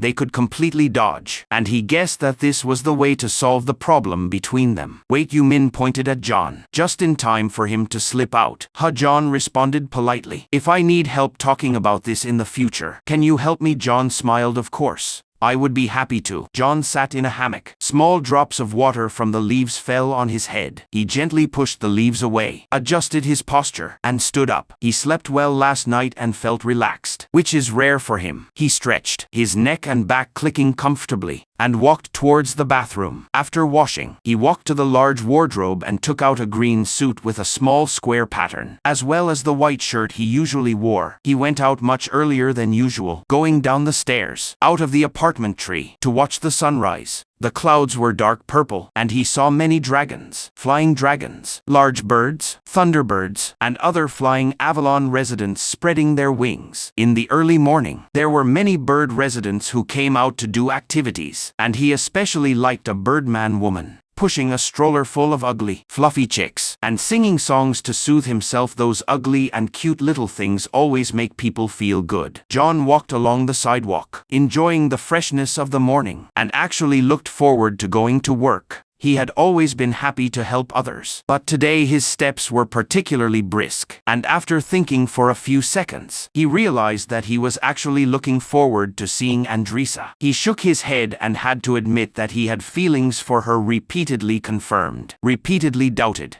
And now he finally dared to really admit it. Since hiring Andrisa, she has taken care of all his administrative troubles and is kind to his patients and friends, no matter which red her skin is. It is beautiful. He even liked the way she teased him and made him angry, enjoyed their daily banter. And every time he walked into the office, he would look forward to how she would annoy him today. Sure, sometimes it's a little uncomfortable, but that's part of the fun. Although he was sure of his heart, he didn't know what to do. He didn't have a good record of dating with his secretary, and he always felt a little frivolous. If it messes up, either the working environment becomes extremely awkward, or you have to find a secretary again. At least the former can guarantee that Andrisa will not go hungry. He wasn't sure if Andrisa liked him too. They were usually friendly and occasionally flirtatious, but it was hard to tell if it was her nature or if she was genuinely interested. He sighed. Now is not the time to think about this. Let's enjoy this secret love first. John walked into Hilda's restaurant, and the line was long in the morning, and he forgot that this was one of the reasons why he usually came late. He patiently lined up and watched Mia get busy. Mia wore a dress that looked like a wedding dress today. The sleeves were torn and dyed black, and she was wearing a string of pearl necklaces painted in the shape of eyeballs, and her regrown hair was raised in a mess, in a dozen directions. Every time he watches Mia work, he admires her no matter what the customer's attitude is. She can deal with it calmly. He has always felt very relatable, but at Mia's age, he could never do this. Finally, he squeezed past a minotaur with a bucket of bread and walked to the counter. Good morning, Mia. Hey, John, you're here so early today. I'll go get you a bagel. No hurry, he said. By the way, Help me with something special. No problem, Mia said as she walked into the kitchen and handed her a paper bag a few minutes later. He paid and found that there was no one behind him, so he decided to stay and chat for a while. How are you today? He asked. Mia's usual smile faded him fine. John didn't ask and let her speak herself. Mia sighed. My mother urged me to find an apprenticeship. Oh, I thought she just wanted you to work here. She knows I don't want to. But I also want to spend more time and make sure what I want. Did you tell her I said it? But she still mentioned it. John smiled. Yes. All mothers in the world are the same. When my mother gave her grandchildren, she always did the same to me and my siblings. Oh no, I don't want that. A customer walks in and walks towards the counter. I won't bother you. If you want to talk more, you know where to find me. Right? Mia nodded. John hurriedly said goodbye, walked across the street to the office, and thought of it. He actually stood on the wrong building, so he had to hurry to the door of his office. He wanted to open the door, only to remember that Andresa hadn't come to help him yet. He turned the key and walked in, and as soon as he entered the door, he paused, always feeling that something was wrong. The color of the wall was more like eggshell white, not ivory white, and the carpet pattern was also reversed. He shook his head. Maybe he didn't rest well. He put the spare fresh pastries on Andresa's desk, walked into his office, and as soon as he sat down at the desk, he saw two big red eyes staring at him without blinking. Imitator. He tried to get up from the chair, but the armrest clamped him tightly. Unable to move, he struggled desperately. The table suddenly opened, revealing a row of sharp teeth. He hit the wall backwards. The chair let go of his hand. He quickly dodged, for fear of being bitten by the table in the leg. He rushed to the window, trying to escape through the nearest exit. But the curtain rope suddenly wrapped around his neck and tightened it tightly. The whole office is crazy. He barely squeezed out a sentence, pressed his legs against the wall and struggled back, and finally tore off the rope. But as soon as he caught his breath, other furniture also rushed towards him. For the next few minutes, he desperately dodged. The sofa hit him like a bull. The chair opened the zipper to reveal his big mouth. The bookshelf kept smashing things. The desk was still chasing and biting him. He hid around without any image, screaming and cursing, hoping that someone could hear him. Just as he was about to be surrounded by the coffee table, the office door was slammed open, and a heavily armed guard rushed in, almost half-giant, barely squeezed into the door, and immediately swung his sword at the crazy furniture. And after dealing with the little monster, he picked up John and took him outside in embarrassment, where a small group of people were already surrounded. Only then did John realize that there were two identical offices here, and he had been distracted and went wrong just now and almost lost his life. Are you okay? Andresa immediately ran over. He quickly straightened his hair and smoothed his suit. Him still alive, but him not fine. She suddenly hugged him. He wanted to dodge, but in the end he let her hug him for a while. I saw two offices and called the guards. Thank you. He looked over there, and more guards were dealing with the imitation building next to him. In fact, I have cast magic on the office to prevent imitators. But I didn't expect them to directly imitate the whole building. He shook his head and looked at her. Sorry, you lost your pastry. Maybe it's still on my desk, and a real gentleman will buy it for me again. She was expressionless, but her tail quietly wrapped around his wrist. Then I'll bring you double tomorrow. As a result, John couldn't deliver pastries to Andresa the next day. The imitator building was blocked, and all nearby buildings were closed. So John could only drink cold coffee, boredom, and look at the books he had borrowed from the Infinity Library. He felt a little guilty. He couldn't see the patients today, but they were scattered on all planes, and home visits were impossible at all. Fortunately, it was not an emergency appointment, and Andresa had already helped them change it to next week. He didn't actually feel guilty. He felt useless. He got up from the sofa, took a few sips of coffee, and maybe it would feel better to move. He took a shower, wore only a shirt and trousers, no coat and tie, walked out of the house, avoided the woman with elk antlers on the stairs, and walked out into the street. It was almost afternoon. Avalon was blowing warm wind. His hair was blowing in front of him. He pushed it aside and walked towards the market. He rarely goes out at this time, thinking that there will be fewer people on the street. But Avalon does not work and rest according to normal time at all. It is still very lively, and a large group of centaurs occupy the main road, carrying tent goods, shuttling between various planes. John waited patiently until a centaur noticed him and made way for him to pass. He waved his hand in thanks, and the other party returned the favor. He had heard a lot of horror stories about centaurs, but the centaurs of Avalon were very friendly and reasonable. Avalon does not have ordinary grocery stores, only markets, selling everything from golden apples to rice. Most of the markets closest to John's apartment are run by fairies and elves. Usually he will go farther to more diverse stores. Today anyway, he will go to the nearby ones first. The stalls here are not built, but planted, and many sellers sell directly from branches and vines. John doesn't cook much and prefers to go out to eat, but he also prepares some simple food at home. He stopped in front of a stall that looked like a child sleeping under an apple tree. How to sell apples? He pointed to apple and asked. The child, who seemed to be an angel, opened his eyes. His eyes were as black as coal, and he smiled particularly brightly. One person has a nightmare, or 4 people have a nightmare. John sighed. Do you collect money? The child nodded. Accept 2 copper coins and 4 coins. Reasonable. John handed over the money, and the bag was automatically opened under the tree, and 3 apples fell directly into it, and he reached out enough to get the 4th one. He heard the little shapeshifter chuckle, and when he looked again, the other party seemed to be asleep again. He shook his head and continued shopping, buying blueberries, strawberries and sweet leaf wine a few hours later, and finally went to a famous bakery stall in Lombas, ate a slice of bread that would fill him instantly, and walked to the apartment. The way back was quite easy, but the weather was too hot. Many lizard people were lying on the side of the road basking in the sun. He had to walk around, and a small pterosaur occupied the entire sidewalk, and a guard stood next to him, looking dazed, not knowing what to do. John returned to the apartment and put the ingredients in the freezer. In fact, his dimensional storage bag kept fresh, but he liked the fruit to be cooler. He took an apple, washed it and sliced it, sat on the edge of the bowl and ate it, thinking about how to pass the time. He didn't mind a day off, but he didn't know what to do with this unexpected holiday. After eating apples and reading books for a while, John decided to exercise, changed into loose linen clothes, picked up the long staff with weight magic, and practiced the movements he had learned when he was working out on Earth until he was sweating profusely. He usually walks around the city and doesn't care much about exercise, but he is really much more comfortable after exercising. He was wiping his face with a towel when there was a knock on the door. He threw the towel to open the door, and the last time he knocked on the door was a goblin in a Girl Scout uniform, selling baked goods that looked like they had been picked up in the trash. He opened the door and saw a beautiful red face. It was Andreisa. She wore a black backless top and shorts, a hat with specially perforated corners, round white sunglasses, and gold jewelry. Andreisa, he was surprised. Have you forgotten what it's like when I'm not sitting at my desk? She laughed and teased. I really didn't expect to see you at my doorstep. She shrugged her shoulders and walked straight in, looking around. It's good here. I thought it would be more like a bachelor's nest. He closed the door. There are pulp novel posters on the wall, and the bed doesn't even have a photo frame. Isn't it single enough Pulp Fiction? She asked. He shook his head. It's an old terrier on the earth. She nodded,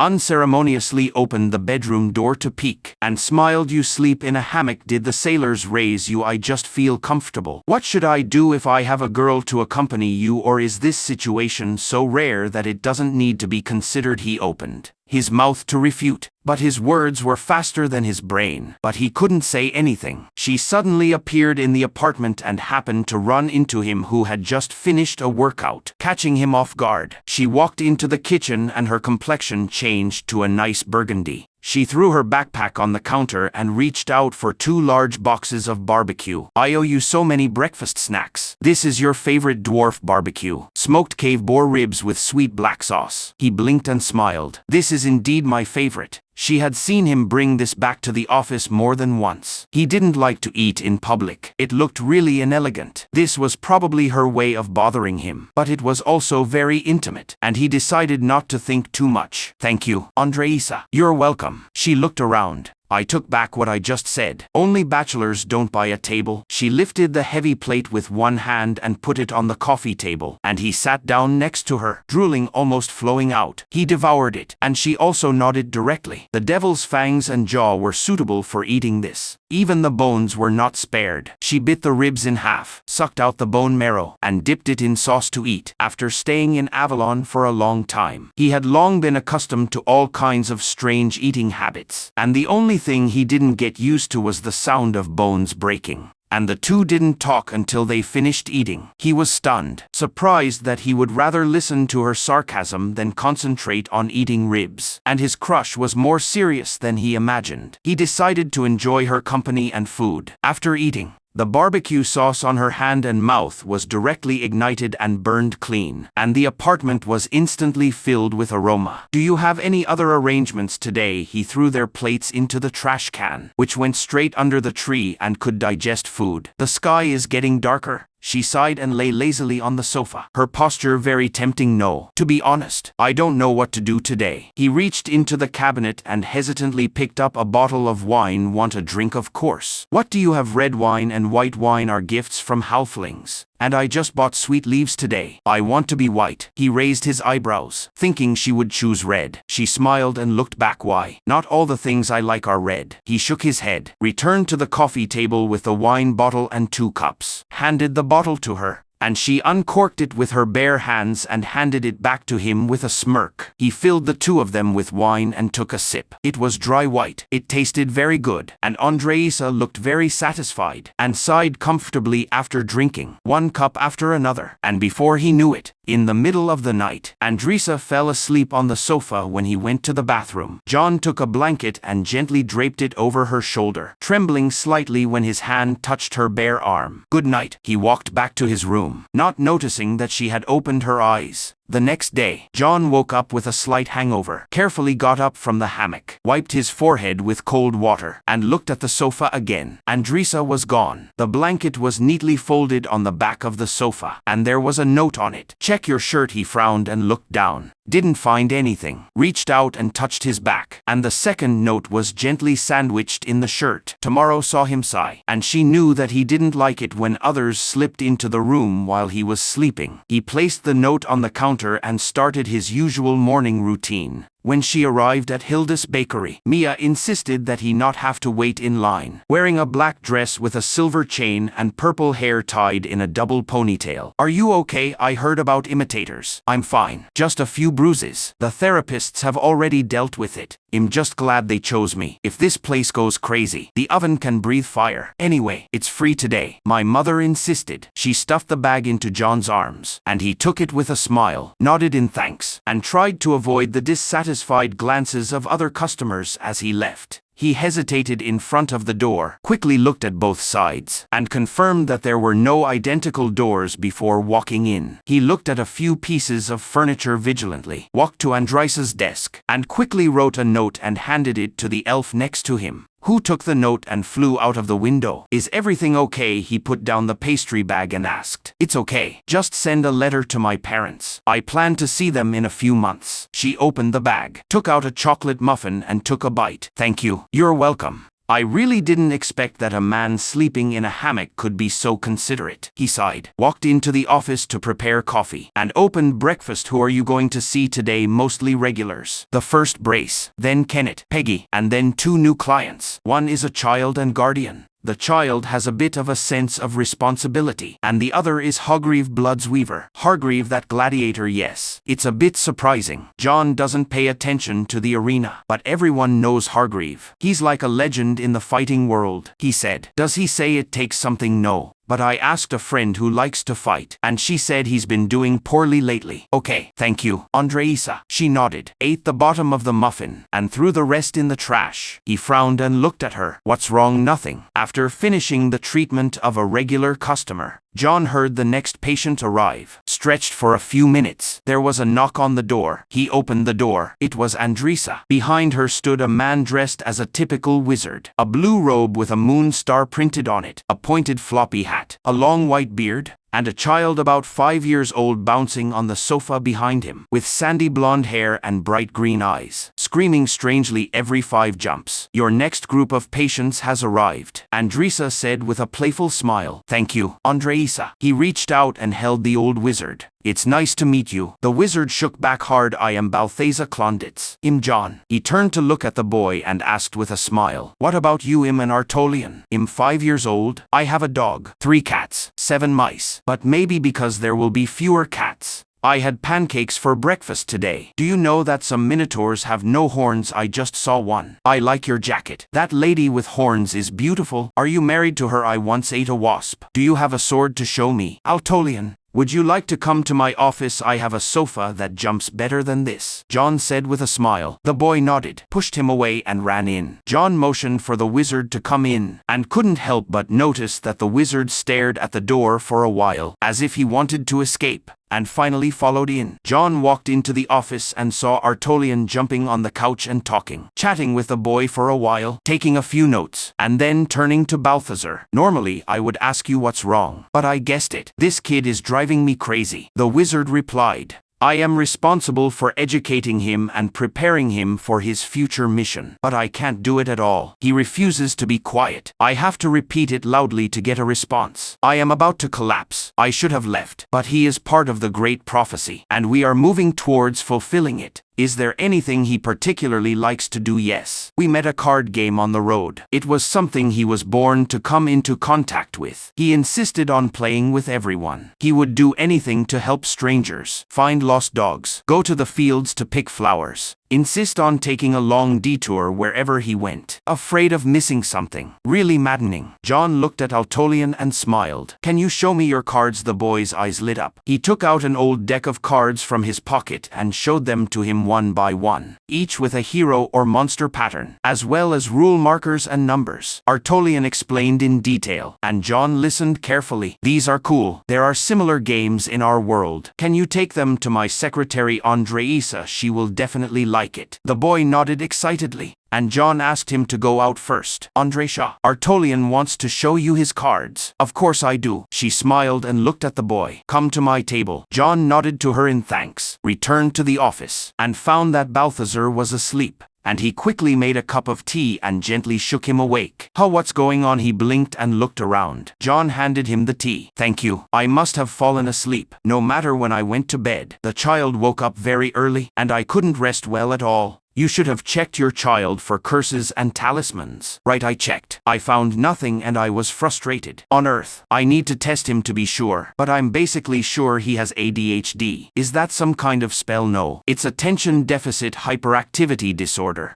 Some children have mild symptoms, like Altolian, are more serious, and they are very common in humans. Can it be cured? No, but there are ways to improve it. Make sure he gets enough exercise, turn teaching into a game, establish a regular routine, and reduce distractions when concentrating. But I think what you need most is another thing. What? Find someone to help drain that child's energy. You are old. You can't bear it yourself. This obviously exhausts you. I'm only 47 years old. John raised his eyebrows and looked at the man's face full of wrinkles and thick white beard. Then you need help even more. John was still digesting a hearty lunch when he heard the main office door open. He stood up, patted himself on the cheek to wake himself up, and walked over to open the door. The person in front of him looked like a gladiator. He leaned on Andreisa's desk. His head almost touched the ceiling. Almost two John and one Andreisa. Dark green skin, covered with colorful tattoos, representing countless victories, wearing simple clothes and pants. Even casual could not hide the warrior atmosphere. The arena is in a good location. I can help you get a free ticket. Andreisa's tail twitched slightly. A little impatient. I don't know if I can ask for leave because of this kind of thing. My boss is strict with me. Oh. Hargreave smiled and looked at John. I'm still worried that you are a loser. It seems different to be able to keep such an employee. Don't take it too seriously. She's joking. John took a step forward. This is not good. After all, I woke up in your apartment this morning.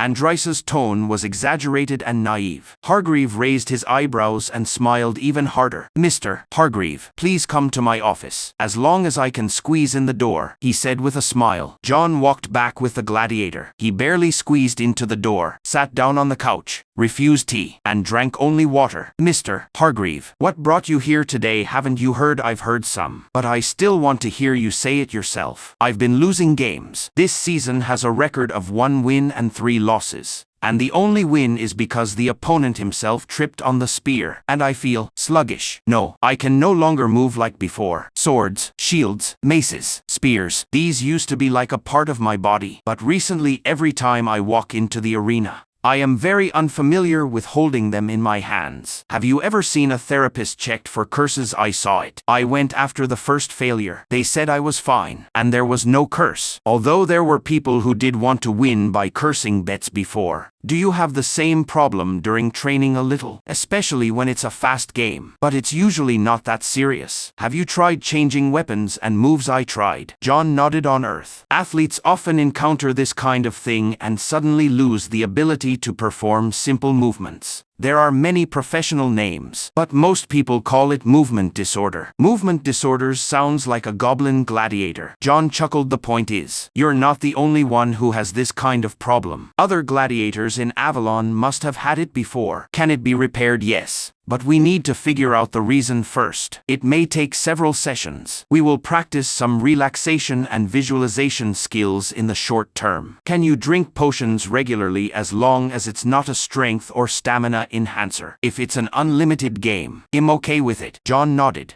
Unlimited play allowed any potions and magic, and he felt the city shake from the battle several times. He wrote a few sentences on a note and handed it to Hargreave. In addition to the skills you practiced today, you give this to the alchemist, which will relieve anxiety. Can't I drink it directly? I feel like it saves a lot of training time. You can do this. It may work temporarily, but it won't solve the underlying problem. John leaned on the back of his chair and held the teacup carefully. I didn't expect the champion gladiator to be afraid of a little effort. Hargreave frowned. Okay. What are these relaxation techniques on the weekend? John was about to close the office when suddenly a group of people squeezed in, including humans, elves, dwarves, and mermaids. What happened? He shouted, and the crowd scanned the room and closed the curtains. Two people walked up to him and led him to the end of the room. He was about to walk to his desk and call the guard when a voice came from the front door. The blood of every city is the dirtiest and filthy thing at the core. A man walked in, slender, with a tight coat, a burgundy silver-plated vest, black gloves, and boots so clean that he could see a figure. His face was long and narrow. His hair was combed back. His face was covered with scars, one crimson eye, and the other was soft blue. This is the nature of all forces. He walked towards John, his voice commanding so that John couldn't take his eyes off. If you want it to run smoothly, you need people at the bottom, willing to do those dirty and despicable jobs that others don't want to touch. You may want to know who I am. I'm the one who makes the blood flow. You can call me Oakley's. Hello. John didn't know how to respond. Can I ask why you're here? Oakley's walked up to him, stopped at Andrice's table, picked up a small red glass ball and turned it between his fingers. What can you give a man who has everything? A man who took everything he had always longed for. A man who dug into the darkness of the world with blood-stained hands and searched for his own destiny. When such a person got everything he pursued, everything he fought for and killed, I think he only had one thing left to pursue: peace of mind. John nodded, trying his best to understand. You want me to help you solve your psychological problems? Can you be specific? You can also make an appointment directly. When the shark grows big enough, lampreys and parasites will attach to it, and the shark's only purpose is to move forward and smell the blood. But those who tie fate to the shark are responsible for the little things that it can't find because there is too little blood. He glanced meaningfully at one of the people in front of John. The boss always talks like that. He needs help.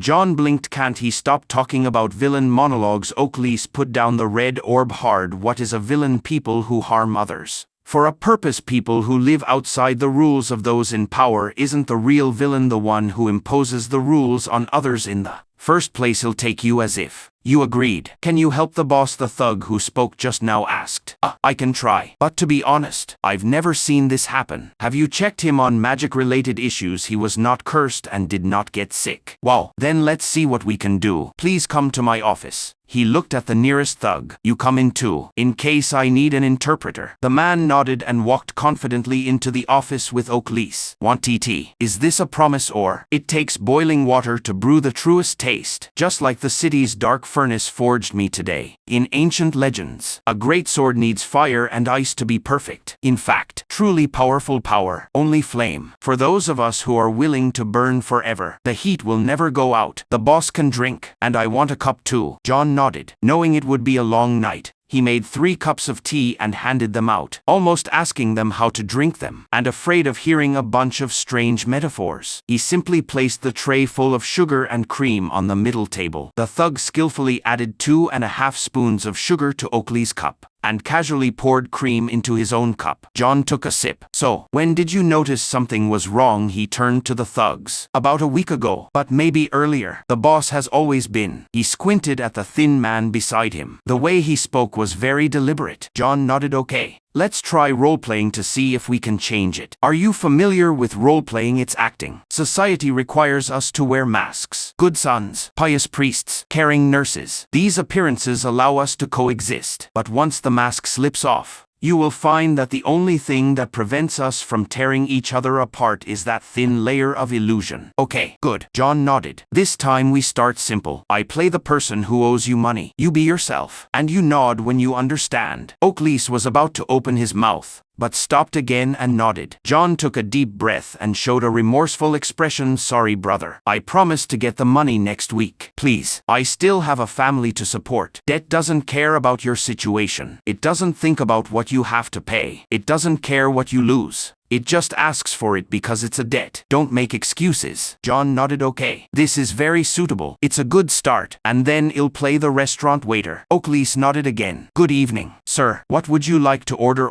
"What is order? Is it the feeling of a guard beating your skull? Is it the smell of boots on the tip of the tongue? Or is it the illusion that we think we are in control of the chaos around us?" "I reject order, which is an illusion in a cloak of security and only wants to hurt and control." John nodded and wrote a few words in his notebook. "Well, let's start with something simpler. I ask some very basic questions. You just have to answer yes or no. Understand?" Oakley nodded. "Your name is Oakley." What? He gritted his teeth and exhaled. "Yes." "You are a man." "Poor pile of secrets." He gritted his teeth again. "Yes." "Very good. Is it daytime now? Light Yagami is." He slapped his knee heavily. "No." John nodded. "Good. We are setting benchmarks." He asked a few more questions, returned to role-playing, and asked a few more questions about Oakley's state, and finally figured out he worked hard for a long time, never rested, only read reports related to his territory, and did not speak except for giving orders, and even relied on powerful alchemy to stay awake, and could not sleep at all. "Well, I think I can help you, but the process will be tough. I want to schedule weekly appointments for you. I guess your hours are unstable, but try to send elf reminders to me or my secretary. Other than that, you have to start sleeping. I suggest you take a break." Oakley's normal eyes widened, and John raised a finger. "I know you can't completely let go of work, but your mind needs to rest. Otherwise it will be worse." Oakley nodded. "Okay, he'll send you out." They walked to the front door, and Oakley hesitated and turned around. "The world will take everything from you. What you have, what you think you have, and even what you don't realize you have. And what you should hold on to most is yourself, which is the only thing you can rely on." He stretched out his hand. John took his hand and shook it hard. "That's right. See you next week." John walked through Avalon towards the arena, the crowd clinging to him.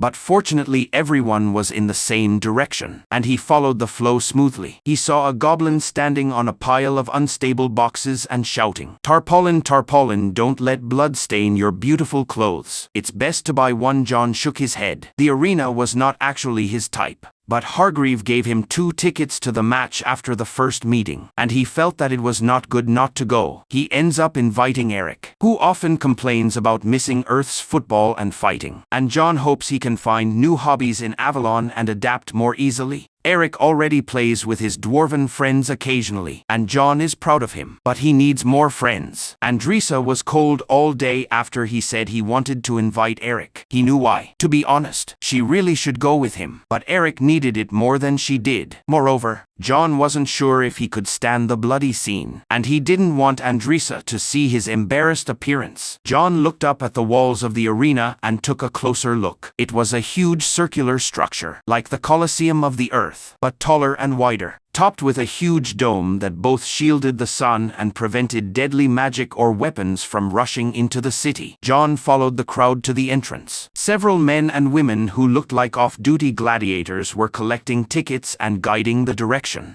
and he walked to the nearest entrance and handed the tickets to each other. "Oh, you have to come with me." She looked at the conductor next to her and temporarily closed her area. "There are VIPs. I want to bring them to the front." The other conductor nodded, and she motioned for John to follow. He tried not to stare at her. She took him down a short flight of stairs, up another section, and before he knew it, he had reached the cubicle at the front of the arena, almost standing on the sand. There were other people around, all dressed gorgeously, and he recognized one of them as his client, a wealthy businessman, and deliberately ignored him when he entered the door. Among these well-dressed people was Eric, who leaned back in his chair with a large bag of peanuts and a beer mug the size of orc boots next to him, wearing his signature jumpsuit. John walked over and sat down beside him. "It seems that you came quite early." Eric nodded simply. "You have to heat up the seat first." "Do you want peanuts?" he asked as he handed the open bag. John shrugged, grabbed a handful and put it in his mouth, sat down to look at the arena in front of him. The sand was dark orange, occasionally mixed with white spots. He realized it was bones and teeth. His face turned slightly white, or continued to eat peanuts. About 10 minutes later, a loud bang resounded through the arena. "Welcome to the Avalon Arena. I know you can't wait, so we'll stop talking nonsense and start the bloody scene directly." The audience cheered for the narrator's words, and even Eric shouted excitedly. "Today is a series of matchups between the green team and the gold team." This was followed by an exhibition match between defending champion Hogreave and former champion Danyavaris. The crowd erupted in cheers again as the championship was announced, and John could barely hear what was next. "This is a beautiful guillotine lady." John looked up and clearly saw a muscular human woman, wearing an extremely tight black jumpsuit, holding an oversized machete in her hand, not an ordinary sword, with long blood-red hair braided into long braids that hung down to her ankles, and her eyes were dark and fangs exposed as she smiled and waved. John casually wondered if he could buy a poster of hers and put it on the wall, and Andresa said that he had too few things on the wall, and it would be interesting to at least see her reaction. On the other side is the undefeated Rocky Stonemane. John saw that there was a dwarf in thick armor standing opposite the guillotine lady, holding a tower shield and a sledgehammer in his hand, and he smashed the shield with the hammer, and with a loud bang, John could feel the vibration. The announcer shouted to start fighting, and the two immediately took action. The guillotine lady rushed straight up, holding a machete and smashing it on the dwarf's shield. The force startled John, and then slashed endlessly, greeting Loki endlessly. Loki carried it hard, trying not to move, and his shield and thick armor blocked all attacks. Later, the guillotine lady found that this trick was useless and wanted to step back and readjust it. Loki took the opportunity to swing the hammer and hit her arm with a click. John tightened his body, but the people next to him cheered, and Eric swung his fist and dropped a few peanuts. The guillotine lady did not give up, but changed her posture. Her right arm was limp and hanging down, and she was almost useless. Loki took advantage of her injury to approach, but just as she was about to catch up, she turned and ran away. The audience booed her at first, but when she jumped up and down the wall, bouncing back and forth on both sides of the arena like missiles, so fast that John couldn't see clearly, the audience didn't boo. Loki stood in place, holding his shield and lowering his body, defending with all his might, and quietly observing. Suddenly, the guillotine lady gathered all her strength and rushed over, the sword on her shoulder, and the blade was pointed at Loki. Loki raised his shield to resist, and John thought he was winning, like an impenetrable wall. But in the next second, Loki was split in half and fell in the middle of the arena. John frowned at this scary scene, but he felt uncomfortable alone. Eric actually applauded, and those nobles who were quite decent at the beginning were now almost crazy with excitement, cheering vigorously. The guillotine lady held her sword and grinned, looking quite infectious. The announcer shouted, "The winner is the guillotine lady. Applause to our mother of murder." The cheers exploded for a while before slowly subsiding.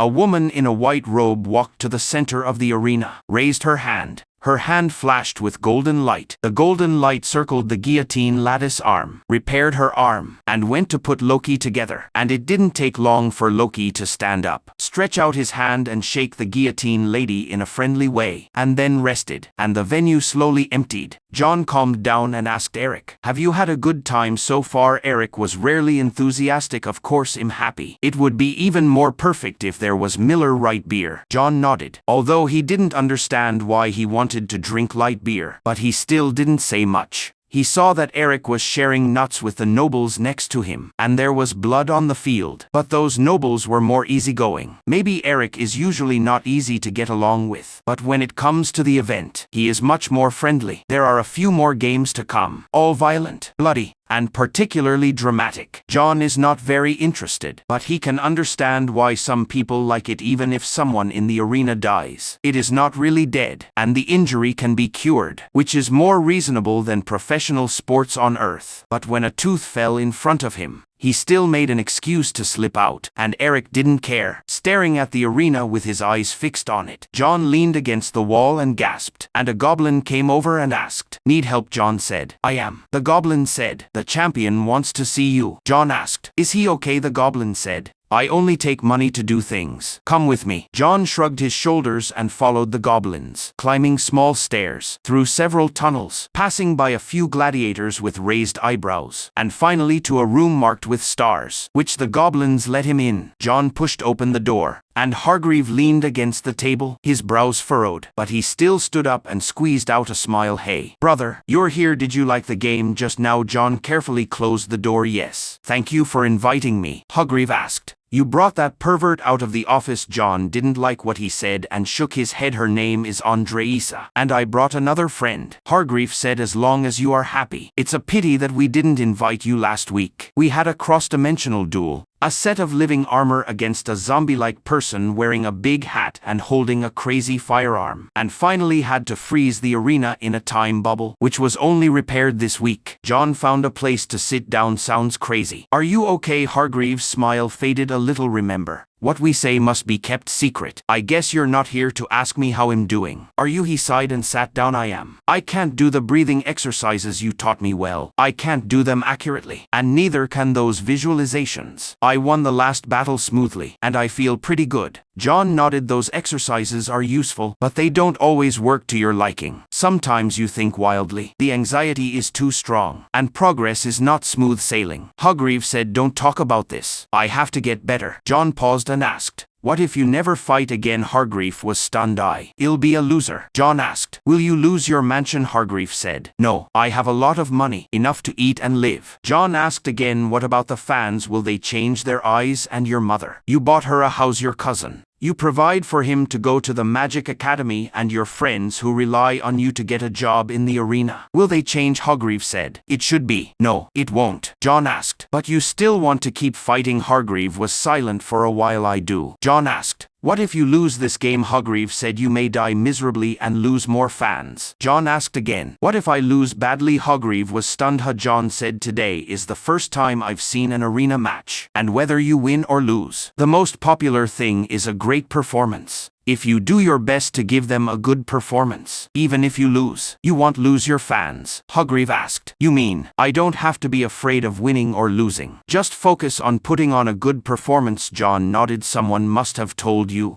Hargreave sighed. "My coach has said it many times. It's just that I haven't lost for so long that I almost forgot." John said. "I understand. Everyone gets lost sometimes." Hargreave nodded. "Then let's do a few exercises now, and then I'll go out." John said. "That's it." After that, John walked into the office with the pastry, walked to Andresa's desk, and gently put the bag on the table. But Andresa only focused on writing and ignored him. John frowned. "Everything." Andresa interrupted him. "You have a new client this morning, a sphinx named Vaya, who has social problems." John said. "Oh, thank you. Would you like some coffee?" Andresa knocked on the cup that was already in front of her, and John noticed that the red pen he gave her was clearly placed on her right, but she didn't use it. John wanted to say something, but finally gave up and walked into his office. Either she was really angry that he didn't take her to the arena, or she was deliberately teasing him. He guessed the former, and the latter, she would be more naughty. He made himself a cup of coffee, sat at his desk and drank it, and ate his morning bagel. After eating,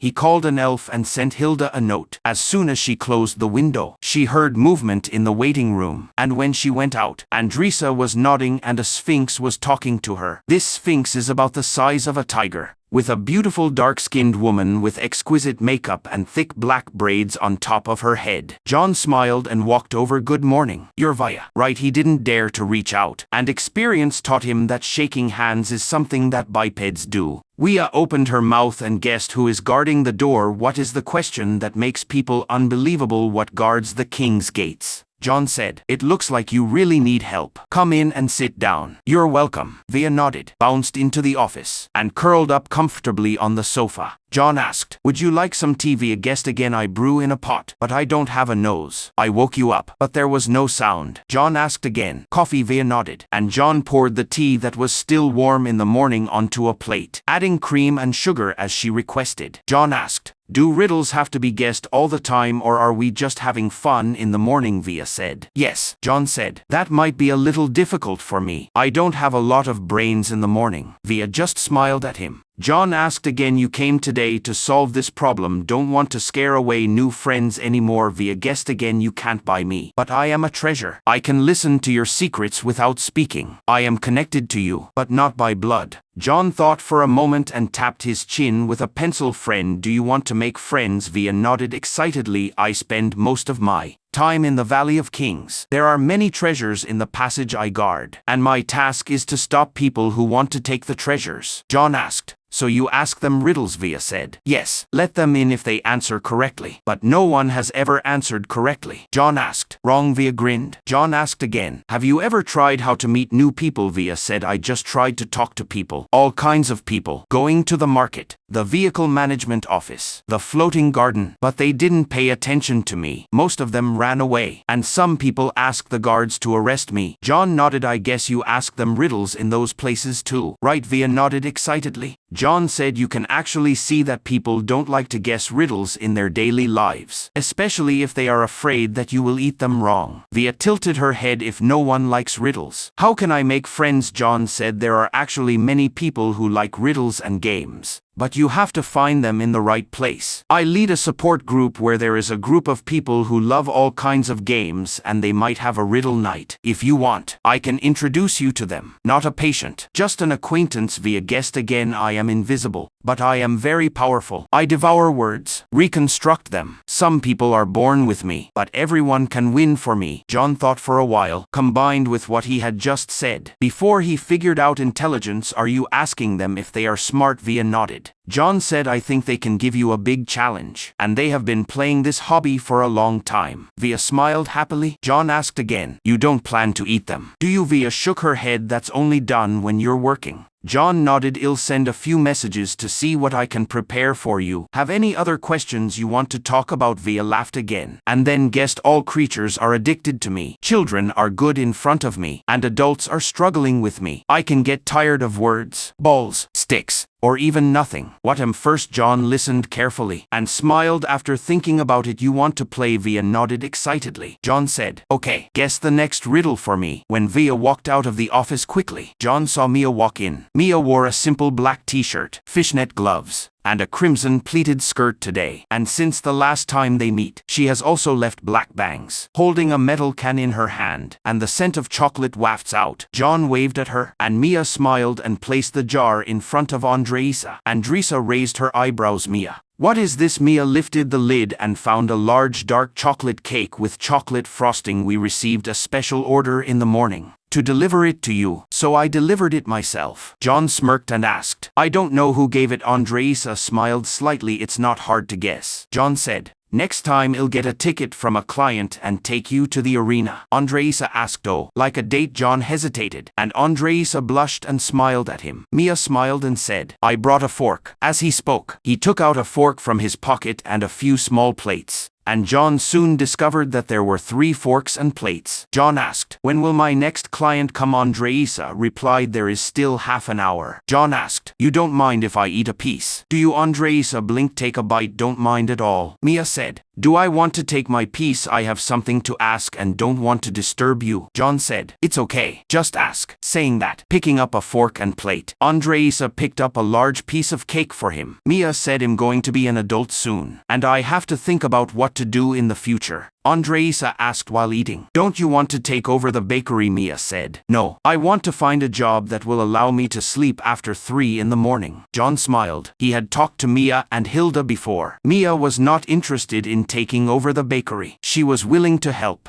But she didn't want to make a living from it. John said, "Are you here to advise to be honest? Mia, I don't think you can do anything bad. You are hardworking, smart and friendly. And with this, coupled with your mother's connection, you can get an apprenticeship job or even do something new yourself." Mia said, "Actually, I'm thinking, have you ever considered taking an apprenticeship?" John was stunned by the question, coughed, and Mia's smile faded. He raised a finger, quickly ran into the office to take a sip of coffee, and flushed the chocolate from his mouth before coming out. "I'm sorry," Mia said. "It's okay. I shouldn't have asked." John quickly said, "No, you're okay. I just never thought about it. In my world, to do my job, I need at least 6 years of higher education, plus 2 years of internship, to get a license. And the internship is barely an apprenticeship. But the difference is very big, and there is no such professional education here. So I'm not sure if I can accept you as an apprentice." Mia was a little sad. "Oh, okay." John looked at her sad look, and his heart was not good. He watched Mia grow up, and he had never seen her so lost. John said, "Let me think. Okay, I just never thought about it." Mia's eyes lit up a little. "I can do it well." Andresa took a bite from John's plate, although there was still a lot of cake in the jar. John asked helplessly, "Do you want me to help you?" Andresa said, "No, I can take it myself." As he spoke, he took another bite of the cake on John's plate, showing his sharp teeth.